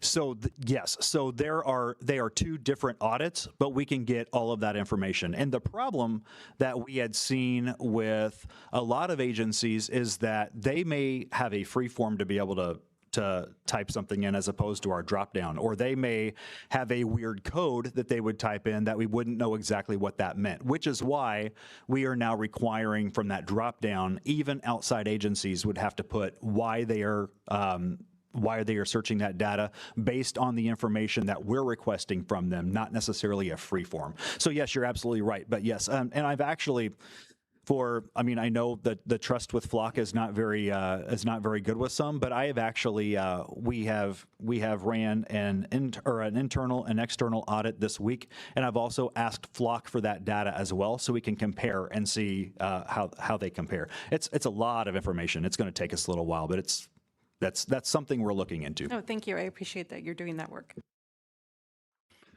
All right, Beth, and then Stephanie, and then Jen. Hey. I'll have you right on there. Sorry. I'm going to kind of dig into the technical side a little bit. So if you don't have the answers to this, that's okay. If you can just get them to me later, that would be great. I'm curious as to who is your local sysadmin for this? Who controls access? Like who's onboarding your police officers? Is it only police officers? Is it office staff that has access? And how do you go about deprovisioning when someone leaves the department? So Lieutenant Wakefield, through our investigations division, is actually the one who oversees the license plate readers. And when they are only deputies have access to that information, and they are onboarded with their field training. They're given their login, they're given our policy, they're shown how to use the system. And then if they would leave, all systems the county runs would be disconnected from. And so he's the one that if somebody would, another agency would request our data, or so they can still call us and ask us, hey, can you tell me if this license plate has been seen in your community? And we can manually run that. But that's an extra level of vetting process and why that's being asked, right? If an agency wanted access just generally to our license plate information data, he would have to approve that, and he would have to have a written declaration on why are you seeking this access. And then it would also include, this is something new too that started around the state. It would also have the affirmation of it won't be used for immigration purposes. It won't be used for abortion purposes. It won't be used this. It'll be, you'll have to put a case number in. All of those different things. Lieutenant Wakefield is the one who would vet all of those agencies. And is there any kind of API or back-end access to the raw data that you guys have access to, or that anybody in the company in general has access to possibly create your own portal or manipulate data so that it can be displayed in ways other than the default that Flock offers? We are told our data is local data. We are told that nobody else has access to our data except for us or who we share it with. Is that what you're asking? Not exactly. So basically, can you access this programmatically from raw data through a search that you would run yourself versus a canned front-end framework that they offer you and you just type things in? Could you customize your own search on the actual data itself versus just going through the front-end portal? We would have to use the front-end portal. I guess the only potential way is if, like, during the audits, but we always take out the license plate and the officer in any kind of information we would make public, because by law we're not able to make that information public, and so there is no way we could, I guess, for a lack of a better term, backdoor the information to get around the safeguards that are in the front end system, like putting the case number in, putting the offense code in, if that's what you're asking now. That's one of the things that it can be used for, yeah. I was just wondering if there was any way you could do like cast a wider net. Like, can you put in partial plates as opposed to a whole plate? Like if you only catch the last 3 numbers and you know it was a blue Buick. Yes, we would be able to do that. Okay, and that hits, by default, does that only hit Champaign County, or can you broaden the net that you're searching for? Like if you think there's somewhere in Illinois, there's somewhere in, the tri-state area, there's somewhere, We would be able to access the data of other agencies that are sharing the data with us. And so we're not sharing data with anyone, except for in Champaign County. So outside of Champaign County, nobody would be able to do that for us. But if agencies are sharing with us, we would be able to do that. And we'd be able to base it on national, state, or even regional, based on whatever we select, yes. Okay. And is there a way to, is there a free form entry where you can do, and I'm getting kind of into the weeds here, like a Boolean search versus just a keyword search. So a Boolean search would be like something like Buick, not Skylark, blue, not, midnight blue, not navy, not, whatever the specific colors are, like where you can kind of slice and dice the data where you can, I want to see every, 2000 model Buick that was dark blue and had the numbers 7, 8, or 9 anywhere in the license plate in the tri-state area in the last 30 days. So no, it's very basic. So the search is pretty much limited to make and color of vehicles. Some of them are that you can search for like decals or stickers and stuff like that, but not a specific sticker like, oh, it's a whatever. Grateful Dead sticker. Sure, there you go. That's a great example, Grateful Dead. But no, it's very very basic. So it would just be it's not the make. It's just blue Ford. Does that answer it? Anything else with that? Yeah, that's pretty good. Stephanie. Yeah, as the very close but not quite new Justice and Social Services Chair, I wanted to say a couple of things. So first, I'm glad I'm not in the position that ultimately has to decide these things. I could see the benefit, right, of this is a tool. However, as we've discussed, I lean more towards concern over what will happen with the data, and particularly with Flock, right? Particularly with the company of Flock. I wanted to say a couple of things though. I do really appreciate the conversations that we've had, just not just on this, but on things in general. I appreciate that you've the responsiveness that you've had to concerns and, in terms of limiting data, opening the transparency portal. I think those things matter. I think the data analysts that we funded, and I know we're in between them right now because we just lost that person, but I could see that, kind of to echo what China was saying, maybe some sort of semi-regular, report back to the board like, hey, I know like if there's ongoing investigations, you might want to, there's certain things you can't share and stuff, but success stories, sort of these are the top 5 reasons it was accessed, that kind of thing, I think would be helpful. And maybe that data analyst could work, in partnership. And that could be like a report that maybe we could regularize quarterly or biannually or something like that as part of Justice and Social Services, since this board does have a lot of concern about this, so that we can have a better understanding of how these are used. I also just want to say, I recognize no,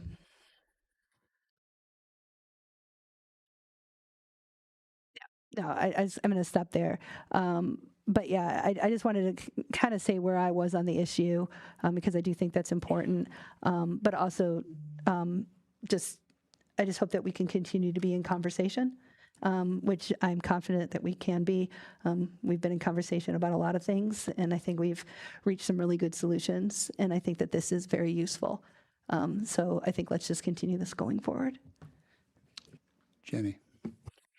I'm going to co-sign what China and Stephanie have said. They took a lot of the words out of my mouth. We do need to hear the full picture, because the community, when they don't have the full picture, fear is easy. It's easy to, let things get away. And I think the transparency portal does a lot for that. And then a lot of my points have already been made. I do have one question about, you said the default as it comes is nationwide, and then we had brought it down to Illinois only, and then very recently we brought it down to us. When software updates, a lot of times things revert back to the default. Does that happen here, or is it a local note hardwired? It's set to this until I, Dustin, say so, or does it? Who has the say in when we change it, and how is it changed? So we have to be diligent, because Flock can be tricky in our experience. So there has been times before where we've limited from not national, they do an update, and now all of a sudden it's national again, and we've got to watch it. I think that's where the transparency portal will really help as well. There was a button we found the other day. We limit it to Champaign County only agencies, and the next day we came in and there were 2 Illinois agencies on there, one of which was normal, and I'm like, what in the world? And I might have used a few cuss words that morning thinking, what in the world is going on here? We just fixed this. We realized that we had to unenable a setting in there to make sure that jurisdictions within a certain radius of us could not automatically add to our system. And so, yes, we are very, very diligent. What I will say is that we have had a change in leadership in the investigations division in the last couple of months, and that has brought a new vision and I think a little bit more passion for, somebody's going to be here for a few more years instead of a few more days, I think always brings a little bit more diligence. And so that's why you may have started seeing a lot more of what seems like a rapid change is because of the comments, some of which we just didn't know what we didn't know, right? And the other is because we have a newly invigorated investigation lieutenant in there who is looking for better ways for us to do things at this point. So that's why we're in flux. That's why I even thought about maybe not even coming here tonight to talk to you, because we had so many questions still that I was trying to find the answer, and I didn't want to just say, I don't know, right? Because that doesn't help anybody. But here we are, and I'm lucky enough that we've been able to answer most of the questions, I think. Yeah. Well, we appreciate you being here. I guess a very specific then question is, could an individual deputy say, hey, but for this one time only, I can change a setting because maybe I have an investigation where I know the person went to Decatur, so I want to update it to look in that. Individual deputies cannot change the setting, correct? They cannot. That's administrator level. And Lieutenant Wakefield is the only one who'd be able to do that. Awesome. Well, then can I make a request that Lieutenant Wakefield on a daily basis checks to make sure that nothing's updated? Just like checking cells at the jail. Let's just every morning double check that it didn't update overnight. If we can make that, that's I can awesome. confidently say that with how much flock we've been flocking doing over the last 2 weeks, he is doing that already at least once a day. I encourage you to continue using the word flock like Smurf. Use it for all parts of speech. I approve. Thank you. Mr. Pugh. Thank you. I'm really only about 4 questions here, but they're very specific. In May of 2025, 404 Media broke a story that ICE had been accessing Illinois flock data through our out-of-state municipal agencies. Did we share any out-of-state agencies at that time? So what I will say is the audit showed that there were 6 or 7 inquiries from Customs and Border Protection. I would imagine that's about the same time. Secretary of State reached out to all of our agencies to ask for information. We never heard back. It is my understanding that if they determined that specific data was accessed, they reached out to those agencies. We didn't hear anything back. We found the audit, and by that time, they had already been kicked out of the system already. I went back as far as January 2025 to spot check. That is the only month that they came up there. And I don't know if it's immigration related or not, because they could do criminal related, that type of thing too. But yes, there are entries in there. What are those agencies again? I'm sorry. The agencies again? Customs and Border Protection, yes. Another one from somebody else. In January 2025, Unraveled Press broke a story that a federal agent embedded in Palos Heights, Illinois, used a Palos Heights, Illinois officer's flock password to log in and conduct searches on various connected flock networks, Illinois, with the stated reason of immigration. Palos Heights has access to Champaign County's data. Did they access our data at that time? I'm not aware of that. Are you asking if This is a question from one of my constituents. You can get back to me on that. That's fine. I can give you the question too later. But what specifically are you asking? Did Palos Heights access our data at that time? I do not know, but I'd be able to check. Okay. Yes. One last question. I may have missed this before too. It may be out there.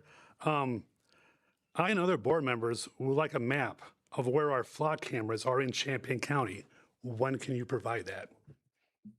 So I will consult with the state's attorney's office on that, because some information can be given out legally and some cannot. And Julia was here, but... Behind you. Oh. Hello.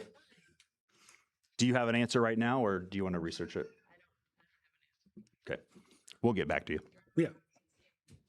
Yeah, by the cow or something like, well, there's a lot of flock cameras. We don't know if they're ours. City of Champaign, City of Urbana. We got a lot of nutballs out there just putting cameras up now too. So it'd be a good idea to figure out whose is whose. Thank you. Mr. Farney. Thanks.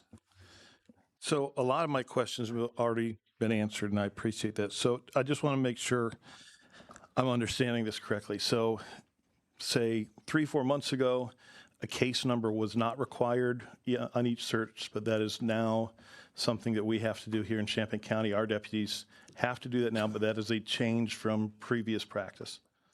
That is correct. And anyone else who would now, what we're doing is we're making sure that other agencies in Champaign County would be required to do that as well. And that would be the same moving forward. But yes, you're correct that this is a relatively newer change. Okay. And our data is only shared with agencies here in Champaign County, and they're following the same protocol. Okay.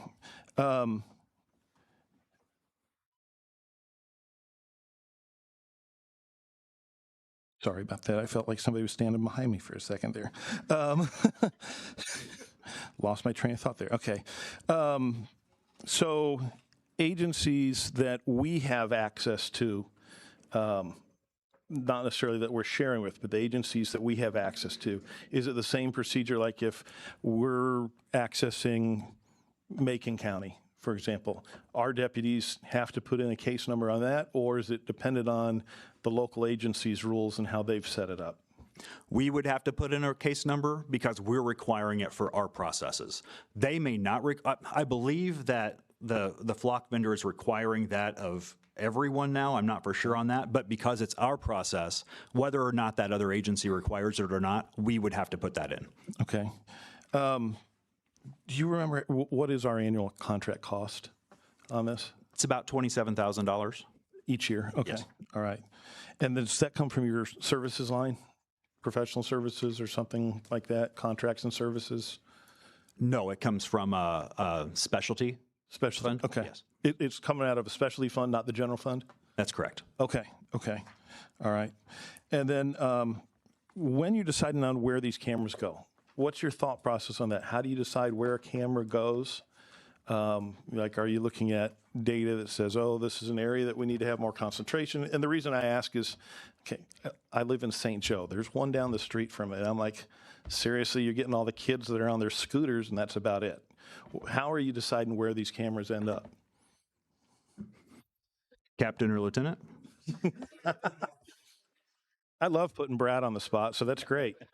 JJ. All right. So some of these decisions were made before I was put into this position. Some of those are also consulted. Sounds like we're consulted with previous mayors' administrations prior to, and that was a discussion I wasn't part of. The majority of the reason for locations that we have decided are high crime areas, in this instance, it would have been a conversation, you're right, just St. Joe and some of the areas you're probably referring to are not necessarily high crime. However, there are schools that are nearby in instances where we would be interested in I mean, I know we talked a lot about criminal investigations right now, but missing children, kidnappings, missing elderly people, egress in and out of the village, those are all taken into consideration so that we can capture a wider net when we're trying to determine when people are coming and going in certain areas that we feel are maybe high target areas. Some of those are also made, or these decisions in other places within the county are made in relation to a number of crimes that we are responding to, the high prevalence of crime within those communities, and our due diligence of trying to put them in places that we could help best solve those crimes. That's the gist of, in my understanding, that would be my explanation for it, and I believe that's the explanation that was likely used whenever they were making those considerations. So when we approach, when the sheriff's office approaches a village, for example, and you consult with their folks, are we getting intergovernmental agreements with them for placing these cameras in their right of way?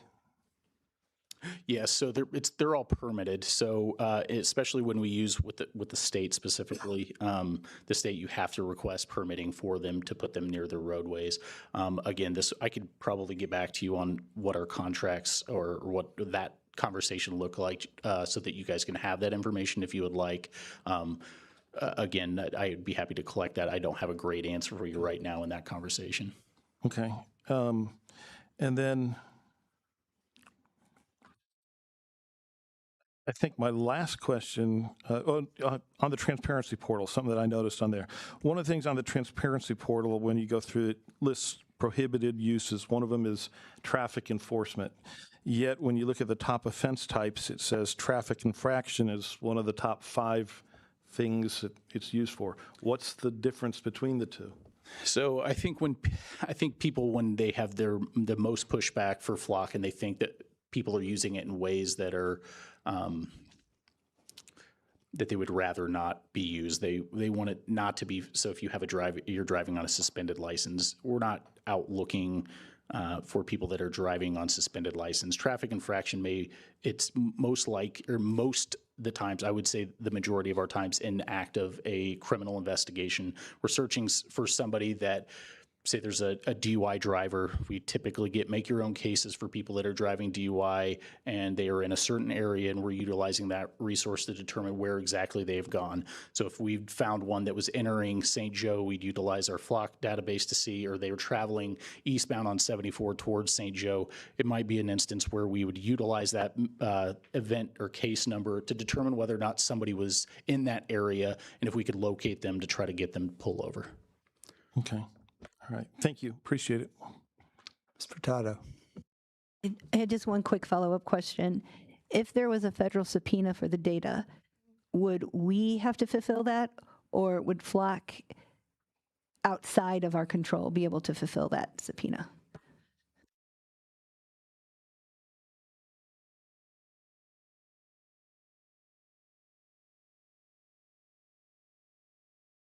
That is not a question for me. Okay, I was gonna say, if that's a question you got to get back to me on, that's cool, but I would like to know the answer to that.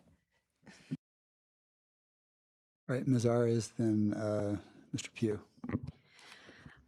So hi again. I wanted to say again, for real, thank you so much for when I first started, and you were like the first person that I reached out to when I started here, and you immediately responded and you immediately met with me on this issue. That would have been like December, and I still appreciate that to this day. And also, I just want to reiterate that this is, I in no way my questions are an attack on you or your office, right? Because I just have a lot of constituents who are really worried. And I grew up a few years as a undocumented citizen, right? And I understand the fears that come with ALPRs in that sense. While I also would like to echo China's words on how there have been victories, you know, and I want to highlight that as well. But I do have just a few more questions. I know you said that basically it's because we have a new leadership in the investigations that we have now just started doing some of this stuff. But is there any other thing that just started you on wanting to show the transparency portal? Or the office itself, I mean, whoever. As far as why now? Mm-hmm. Well, quite honestly, because when we first got license plate readers, I don't believe that Flock had a way to do that without the active investigations, and we don't want to put out active investigations information out there. And I don't know if it was just out of sight, out of mind, but we don't go around checking other police departments' websites and things like that. And so I wasn't even aware that something like that existed until it was brought up in a public comment. And I'm like, okay, why don't we have this? And the next day we had implemented it. Right, that makes sense. I've noticed that sometimes coming back to the drop-down example, I've noticed that sometimes in some reports, not yours specifically because I never got to see the transparency portal before the last few months. But in other transparency portals in Illinois, specifically, let's say City of Champaign, there's traffic analysis as the reason. Is that a reason that you can just put on? Is that one of the reasons? It's a little too arbitrary, right? It's not one of the reasons on the drop down, right? Okay, thank you. For the contract of the flock contract, I'm a little curious on if we would be able to see some of the specifics of how they handle our data. Like, for example, I feel like you're really confident in how they handle our data because the contract says something like we don't share it, we don't sell it, something like that. Would it be possible for us to see a contract like that, or the contract you signed or that was signed? Oh, okay. Gotcha. Thank you. Sure. Thank you. Okay. So my last question was, is it my last question? Let's hope it is. So I know I personally don't know Lieutenant Wakefield. He seems like a really wonderful guy. My question here is more on is there a conflict of interest if someone who can use the portal is also monitoring and auditing it? Like not the portal, not the transparency portal, but the use of it, the use of flock system. Who watches the watcher? Right. Well, I will tell you that the captain and chief deputy also have access to this new tool that automatically points out if there are multiple plates ran within a certain amount of time and that type of thing. And their plan is to regularly check that too. But we don't have plans to have them regularly involved in like a random auditing process or something like that. But the flock portal would tell us if there were any kind of inconsistencies that we may want to see, and the captain and the chief deputy would be able to see that as well. Gotcha. Would there be able to be a chance where a plan is implemented where there is someone else auditing that may be not using it, for example?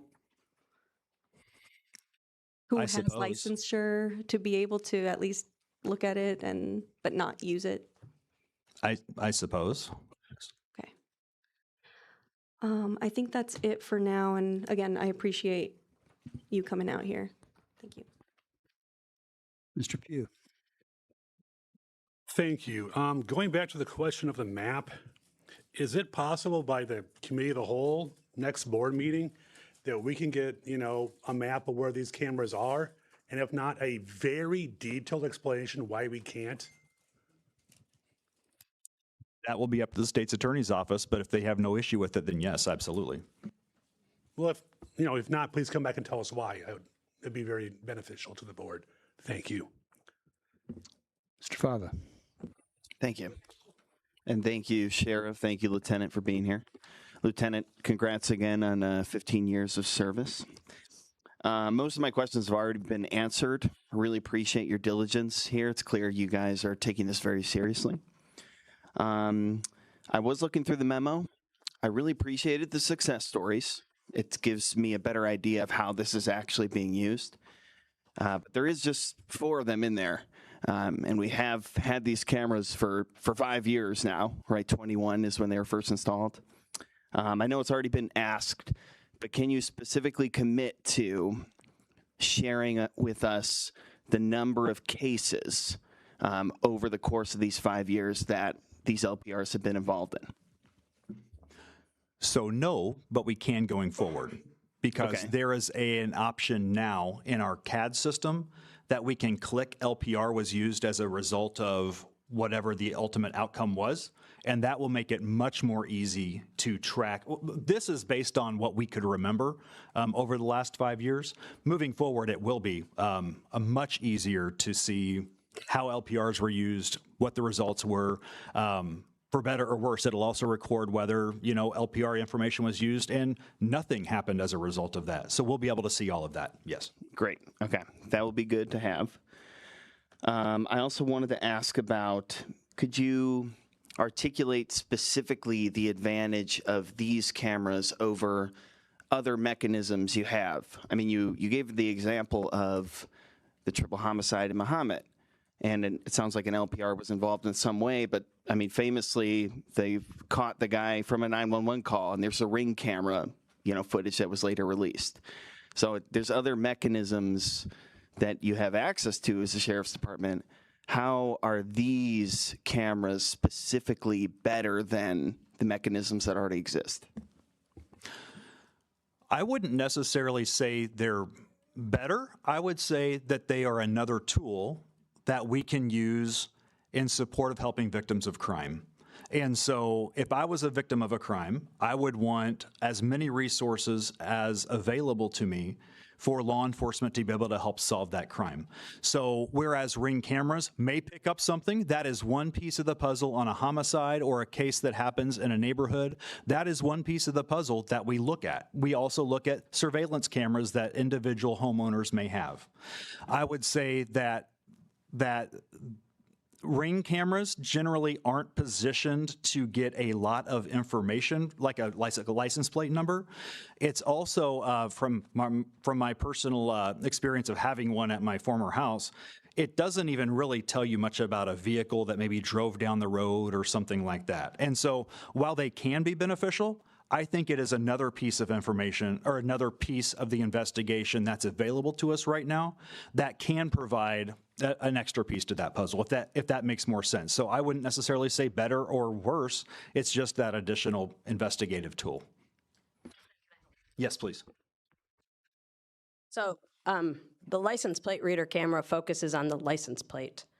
And that is really the difference between another type of surveillance camera, like a Ring doorbell or a store security camera or that sort of thing. So in the case that you were talking about, they were able to determine that there was a vehicle that traveled up to the area where he ultimately was caught, right? Wouldn't necessarily have known the connection between him up there and down here, but for the fact that we were able to track his path of flight because of the license plate.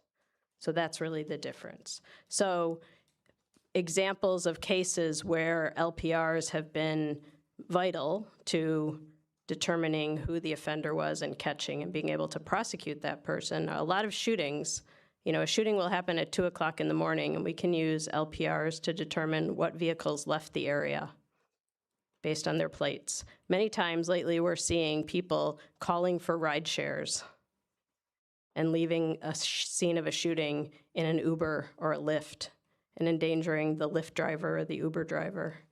They get stopped and have guns with them in a car driven by somebody who's just trying to make a living.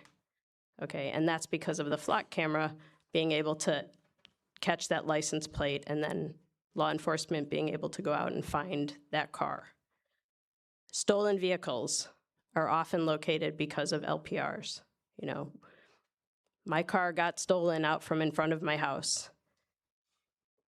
Put that plate in the system. Where was that car traveling? That's why a plate might hit in St. Joe. The example of a child who might have been abducted, that's huge. Somebody got abducted, the child was last seen walking down this particular street. Let's check the cameras and see what vehicles drove away. We can't see the kid in the car. We can't see the face of the driver, but we can see that there was a vehicle with this plate and figure out where that car went. A great example, the truck driver rapist. That was a huge case that was solved by LPRs because there was a truck driver who was sexually assaulting a woman at a truck stop here in Champaign County and then drove off. And we were able to find him because of LPRs. So I really think the focus here has to be on it's a license plate reader camera. The data that we're talking about is license plate data. It's not, can't tell who's in the car, can't tell what they're doing in the car, but we can tell there's a car with this plate leaving a scene or going someplace or located somewhere. And from my perspective as a prosecutor, that has been vital. Also helps us not have to have people come forward and say what they saw, because people don't want to, they're scared. But if there's a car in an area of a shooting and we can find the person based on that and not based on somebody having to say, I saw this car with this plate number driving down the street away from a shooting, we've saved that person from having to be a witness. So those are some thoughts from the prosecutor perspective, if that's helpful. Yeah, very helpful. That definitely answers my question. And then I've just got one last quick one. I do really appreciate the transparency portal that Flock puts together and that you guys highlighted. I did have a little bit of, and also Lieutenant Wakefield, really appreciate you going into detail on the audit process and what that looks like. I am concerned a little bit about scale. I mean, on this portal, it says number of searches in the last 30 days, 251, which is an average, it comes out to like 8 a day. And I know you said, Lieutenant Wakefield, you can have 30 searches on one case, so it might, that this number might be inflated. But that does bring me concern. If Lieutenant Wakefield's the only one doing this audit, how is he possibly going to be able to keep up with everything that's coming in, the amount of searches that are happening? And that's where that new tool that Flock put out is going to help us as well, because it automatically flags repeat the attempted during a certain amount of time. The system says, hey, this is probably too many, you need to look further into it. So that's one aspect of it. And then the randomization of checking as well. So those are the checks and balances that we've put in place. But you're absolutely right. That's why this system that kind of starts drawing our attention to something we may need to look at a little bit further is going to be very beneficial. Nice, I appreciate that. Are there any plans right now, though, to expand what that auditing team looks like? You know, get more folks to help Lieutenant Wakefield with that responsibility? Sure, I'd love to. Budget process is underway. Thank you. Yeah. Go ahead, Dan. Okay, so something that got brought up just now, I just wanted to clarify. So these are only used to analyze license plates, nothing else, right? Yes, they're license plate readers that capture license plates. And there's no other information in your, like in your console that you can see besides license plates from these. Like what? Ms. Reed said that you can't see a face, so would you be, so you would still be able to see the make and color of the car, but that's based off of license plate, right? That's also just registration? Correct. So if you, that picture in that memo that I sent, that sample picture, that's what we see. I mean, that's what this would bring, and that's all the information we have. Okay, thank you.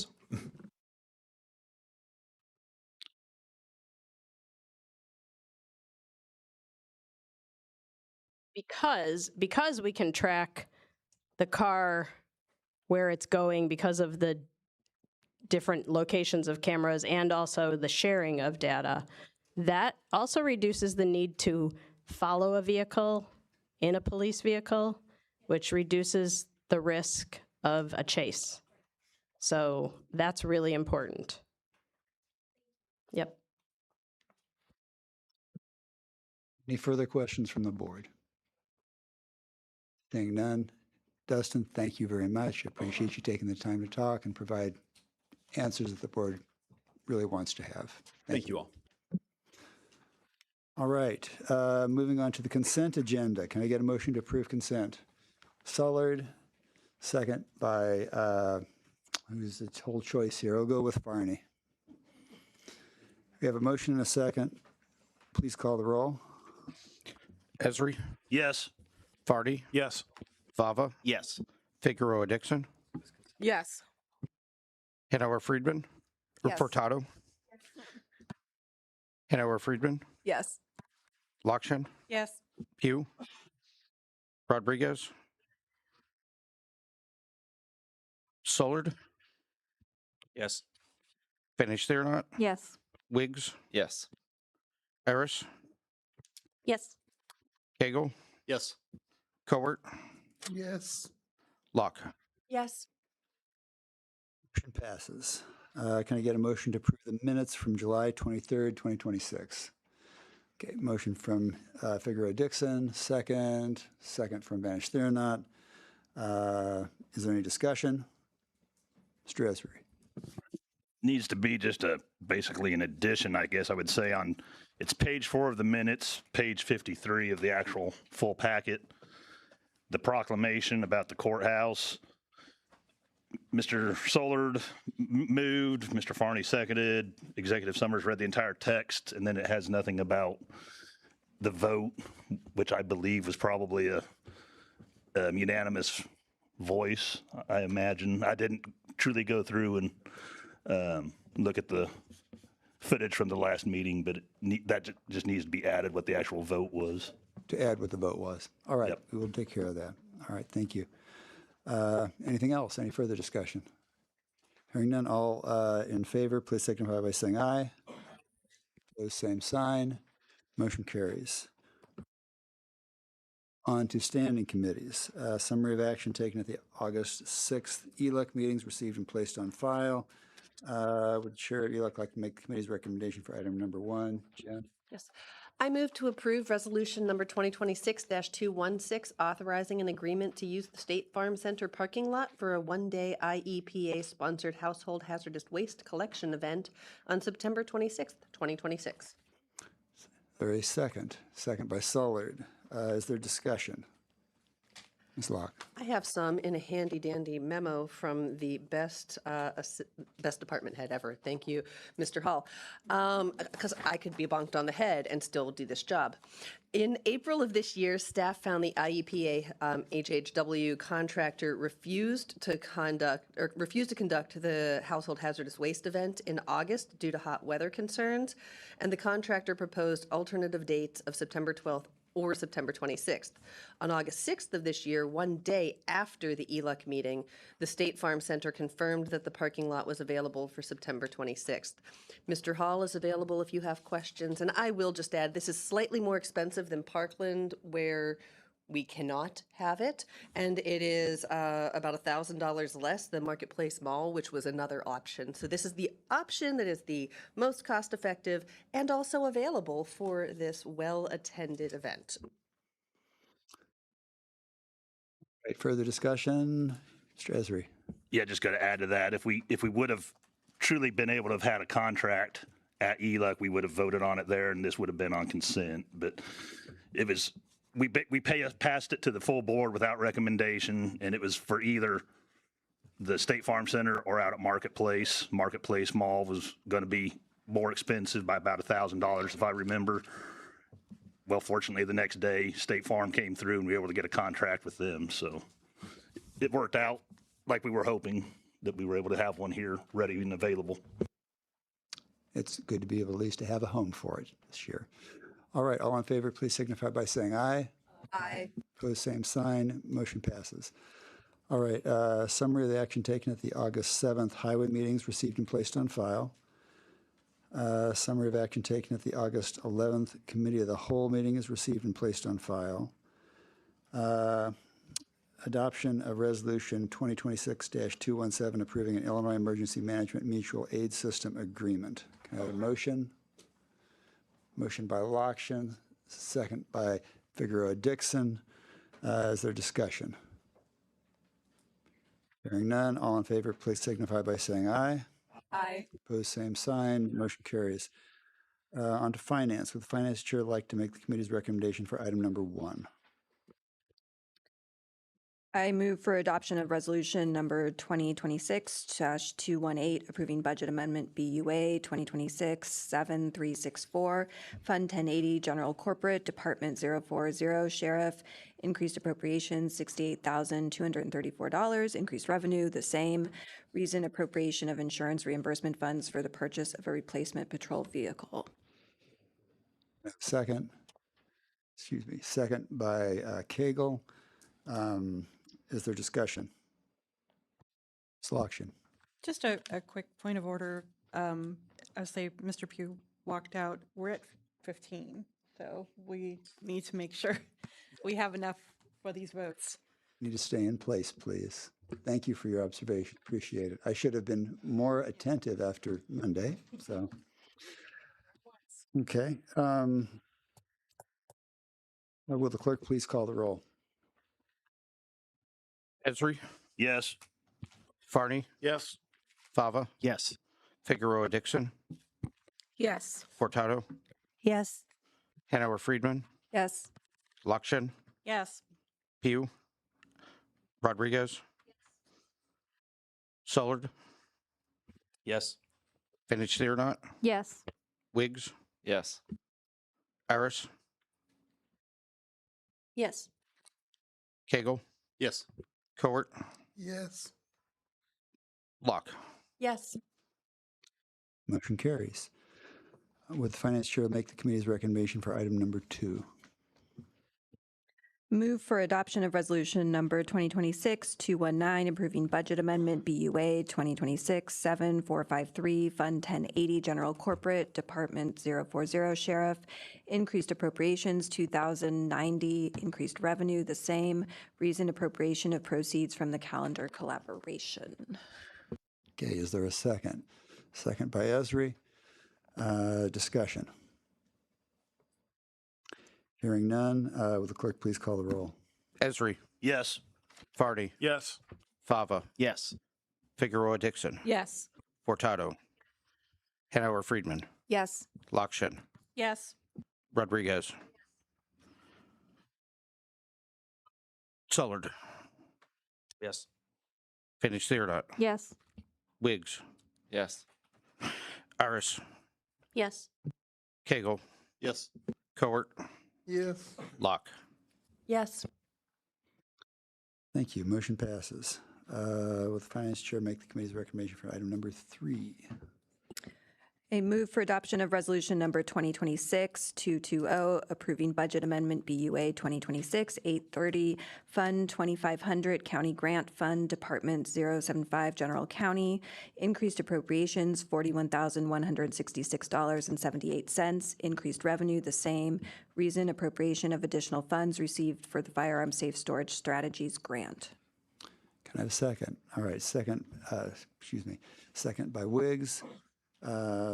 Is there discussion? Mr. Sullard. This should have passed unanimously from the cow and been on consent.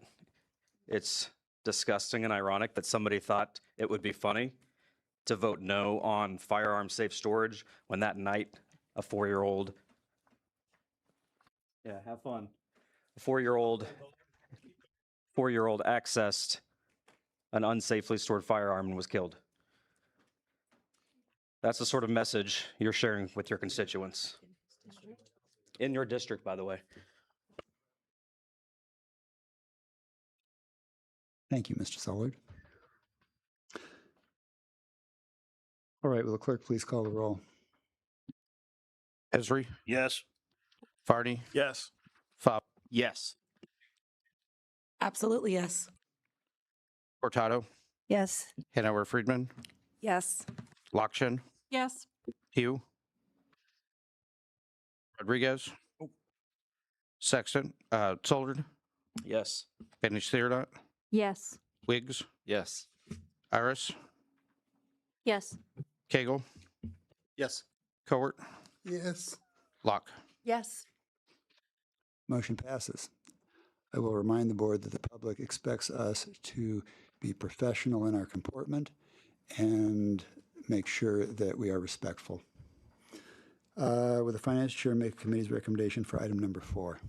I move for adoption of resolution number 2026-221, authorizing the cancellation of the appropriate certificate of purchase on a mobile home, permanent parcel 14-019-0002. No second. Second by Locke. Is there any discussion? Hearing none, all in favor, please signify by saying aye. Aye. Opposed, same sign. Motion carries. Thank you. Would the finance chair make the committee's recommendation for item number 5? I move for adoption of resolution number 2026-222, authorizing the county executive to assign mobile home tax sales certificate of purchase, permanent parcel 15-025-0844. Is there a second? Mr. Farney. Discussion. None. All in favor, please signify by saying aye. Aye. Opposed, same sign. Motion carries. Next, policy, personnel, and appointments. Will the policy chair make the committee's recommendation for item number 1? Adoption of resolution number 2026-223, appointing Stephanie Fortato as the Justice and Social Services Committee Chair. I have a second. Ms. Lokshin. Is there discussion? Seeing none, all in favor, please signify by saying aye. Aye. Opposed? Motion carries. Okay, let's see now. We've gone through new business already. All right, can I get a motion to approve adoption of resolution 2026-225, authorizing payment of claims? Point of order, we just skipped over the financial forecast. Oh, I'm sorry. All right, we do have the financial forecast as distributed information only. I think it's pretty concise in terms of what it's providing. Now moving on. Adoption of resolution 2026-225, authorizing payments of claims. Figueroa Dixon, second by Sollard. Is there any discussion? Hearing none, all in favor, please signify by saying aye. Opposed, same sign. Motion carries. All right, adoption of resolution 2026-226, purchases not following purchase policy. Ms. Ara's motion, is there a second? All right, second with second from Cagle. Is there discussion?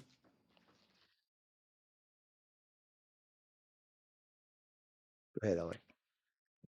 I just moved to strike the first two items from the list because they should not be there, as well as the entire travel reimbursement section, since that does not fall under the purchasing policy. It's under the travel policy. Okay, is there a second? Second from Sollard. Discussion. Mr. Sollard.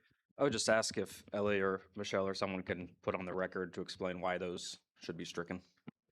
Yeah, so the first one was part of a government contract where bids are not required. And the second one, there were 3 bids that were received. So it should not have been included.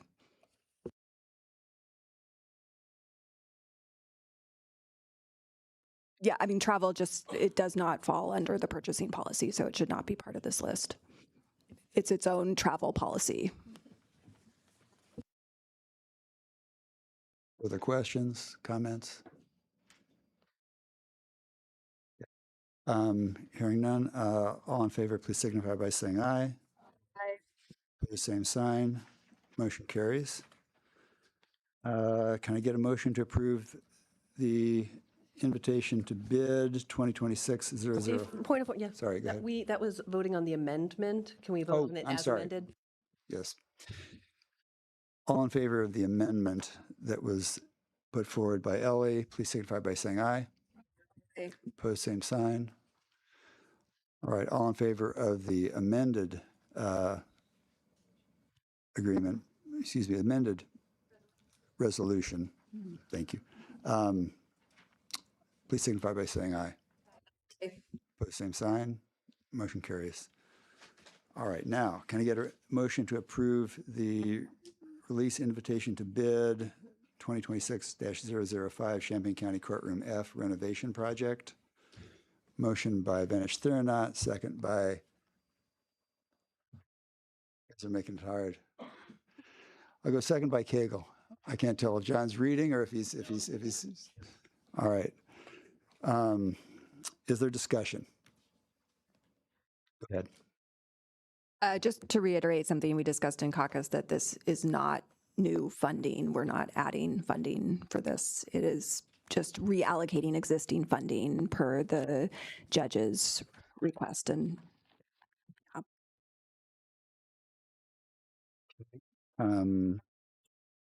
All in favor signify by saying aye. Opposed, same sign. You just made our Chief Judge very, very happy. Thank you. Next, with our amended agenda, is board communications. Are there communications from the board at this late hour? Ms. Figueroa-Dixon, go ahead. I just wanted to make a comment concerning, I'm a new board member and I'm still learning the ropes and learning all the rules. But I did hear what the first man said in public comment, but I forgot his name even after I asked him, and I will make sure to get it. Jason Benda. Thank you. Thank you. So yes, letting go and not bringing negative energy from what happened on Monday. But I will say it would have been nice to hear the folks that came out for public comment, to hear them speak. And if we feel one way or another about home rule or how it was being presented or being misleading to the constituents and voters, as if we are putting home rule there in conjunction with the data center because we're trying to trick them, that was the time for us to have that discussion. That was the time for us to hear from our constituents. That was our time to say where we stand, which I do want to say. I am still very much so unsure about a data center. So I am not just for a data center, even though some members of the board are pushing that all of us here are for. I cannot speak for everyone else. I can only speak for China Figueroa-Dixon. And I don't have enough data, so I have not decided yet for myself, and I have not spoke to enough of my constituents, and I felt like that was the time for us to. So I would love in the future if we could just open the floor. And if I am the person that called out the C word for you guys leaving, I was just so confused as to what was going on. So I need. What word else could I have said? Just continue. Just continue. You know what? I am the one who might have said coward. Sorry, guys. I guess there was more C words than I thought. But if I'm the one that said that, I'm sorry. It was my first time having something happen that I was not expecting. So I am going to work on being more poised as a new board member. But I would love for us to just move with positive energy. I would love for us to not promote that other board members have a stance on something if you don't know for sure, because that will confuse our voters as well. That will confuse our constituents. And if we are looking for transparency from our sheriffs about what's going on with our flock data, then it's our job to be as transparent as possible. It's our job to say what we are representing. And I thought that Monday was the opportunity for that. So I just would have loved for us to have the conversation, for me to know your stance on it, JJ.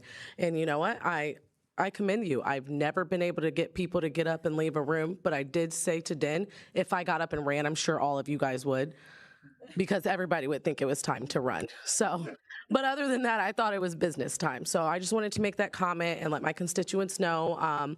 My number is out there publicly if you want me to know how you feel about this and what your stance on it. Data center, home rule, the group of aging advocacy. I'm sorry if I don't know you guys' right name. I would like to hear all of that so I can know how to represent you best. But coming here where we're supposed to have a meeting and then we don't was not what I was expecting on Monday. So that's my comment. Further communications from the board. Ben?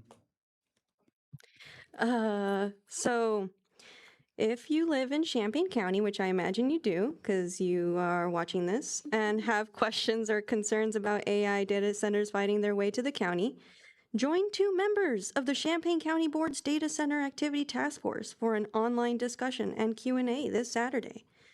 It will be on my website, denthedem.com. At 2:30, there will be a Google Meet. There's a big button already on the homepage for you to join. That is DEN as in Nancy, the DEM as in May.com. Thank you. Jenny? I would like us to continue making our chief judge very happy. So I'm encouraging everyone in this room and out in TV land to attend an event at the courthouse tomorrow at 2 p.m. in the jury assembly room where we celebrate the anniversary of our courthouse.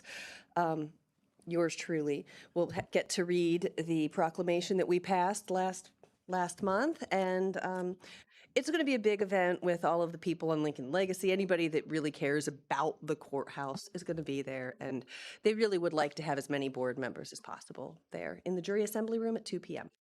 Member Pugh. Sorry, this one's just been acting up. I'm going to have to talk to IT after this. I have been asked from some of my constituents who are against hyperscale data centers that if you are against the large standard hyperscale data centers, if you just raise your hand for a second. Thank you.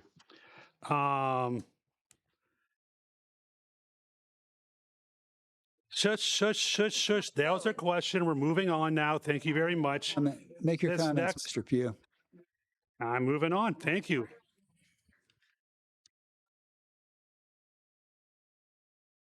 This next Monday at 7 o'clock, a lot of different community members and myself, as part of the For the Culture with the City of Champaign and First Fathers, we'll be cooking at Neal Street Blues. Come out 6 to 8 and get a full meal for $10, which is pretty cheap. Neal Street Blues. There'll be vegan and gluten-free options. Next Tuesday at 6 o'clock at the Champaign Library, Resist AI Data Center, Champaign County will be having their meeting. The last thing, quite a few members of the Advocates for Aging have contacted me, and I support their getting the $1 million they need from the taxes we have collected for the county nursing home for quite a few years now, and I hope we give it to them. Thank you. Comment, Stephanie. Yeah, I've heard just some members of the public and maybe some members of the board like speculate that folks that weren't here on Monday was because it was like a silent, like, I don't support this, like, so like a walkout before even coming. And I think everybody knows that I'm a pretty opinionated person and I am not shy about sharing my opinions. So I have deep concerns about data centers. And I am very much pro home rule because it's what progressive people support. Like, so just so you understand home rule, just like a teeny tiny bit, it started during the progressive era. It was, Missouri was the first state to pass it. The first state, Illinois, passed it in 1970. Anybody who tells you that home rule automatically raises taxes hasn't looked at any data. If you look at, there was just recently a report out of Pennsylvania, and they found no statistical evidence that folks that were home rule had higher property taxes than not. The last study that analyzed Illinois was done in 2002, and what we found was that before tax caps, actually non-home rule, non-home rule government agencies tax increase over the time they studied the increase was 14.37%, while the home rule property tax increase before tax caps was 9.03%. And since tax caps were implemented on property tax caps, that home rule has outpaced not home rule, but it is 7.14 to 7.55, which then if you look at city size and location and factor all that in, and economists can do that, it's actually negligible. So what home rule does is give you a wider variety of ways that you can tax and allows you to do more nuanced things. So if, for example, you were interested in like a progressive property tax, or if you were, right now we have very blunt tools, and that's all we can use. Also, home rule can do all sorts of progressive things, including, regardless of whether you think this is true or not, it just is true. It can allow you to put more restrictions on data centers than we currently can, not being home rule. It can allow us to do things like pass a minimum wage for Champaign County. It could allow us to do things like pass renters' rights, Bill of Rights for Champaign County. It could allow us to pass things like domestic home care workers' Bill of Rights for Champaign County. All sorts of things that you cannot do right now. If you look at home rule across the board, in city or state after state after state, about 50% are used for taxes, 50% are used for things like regulations, policies, and importantly, giving you more flexibility on how you issue debt. So I just wanted to say all of that really briefly. So in case anybody wondered what my stance was on home rule or on data centers, I wanted to be clear since I was not at that meeting. And the only reason I wasn't there is because I had a medical procedure scheduled. I don't shirk meetings because like of some sort of silent protest. So since folks said that, I'm like, oh, well, I guess I'm just going to talk a bunch. Any further board comments? All right. Michelle? Yeah, you're not, so. I know. Point of order. August 28th is the annual State's Attorney's Office Scott Bennett Resource Day, 10 to 3 at Lincoln Square Mall. They have dozens of local community groups. It's very, very helpful, very, very resourceful. So if you work with any clientele, that would be useful for that. And also if you could come by and show your support, that would be helpful as well. I'm not seeing any other hands raised. Mr. Dunn, I'm afraid you're going to have to leave the space. Is there a motion to enter a closed session? I've got a motion. I move that we enter into executive session pursuant to 5 ILCS 120/2 C11 to consider litigation that is pending against or on behalf of Champaign County and litigation that is probable or imminent against or on behalf of Champaign County. I further move that the following individuals remain present: Director of Administration Michelle Jett, Budget Director Travis Woodcock, Recording Secretary Angie Patton.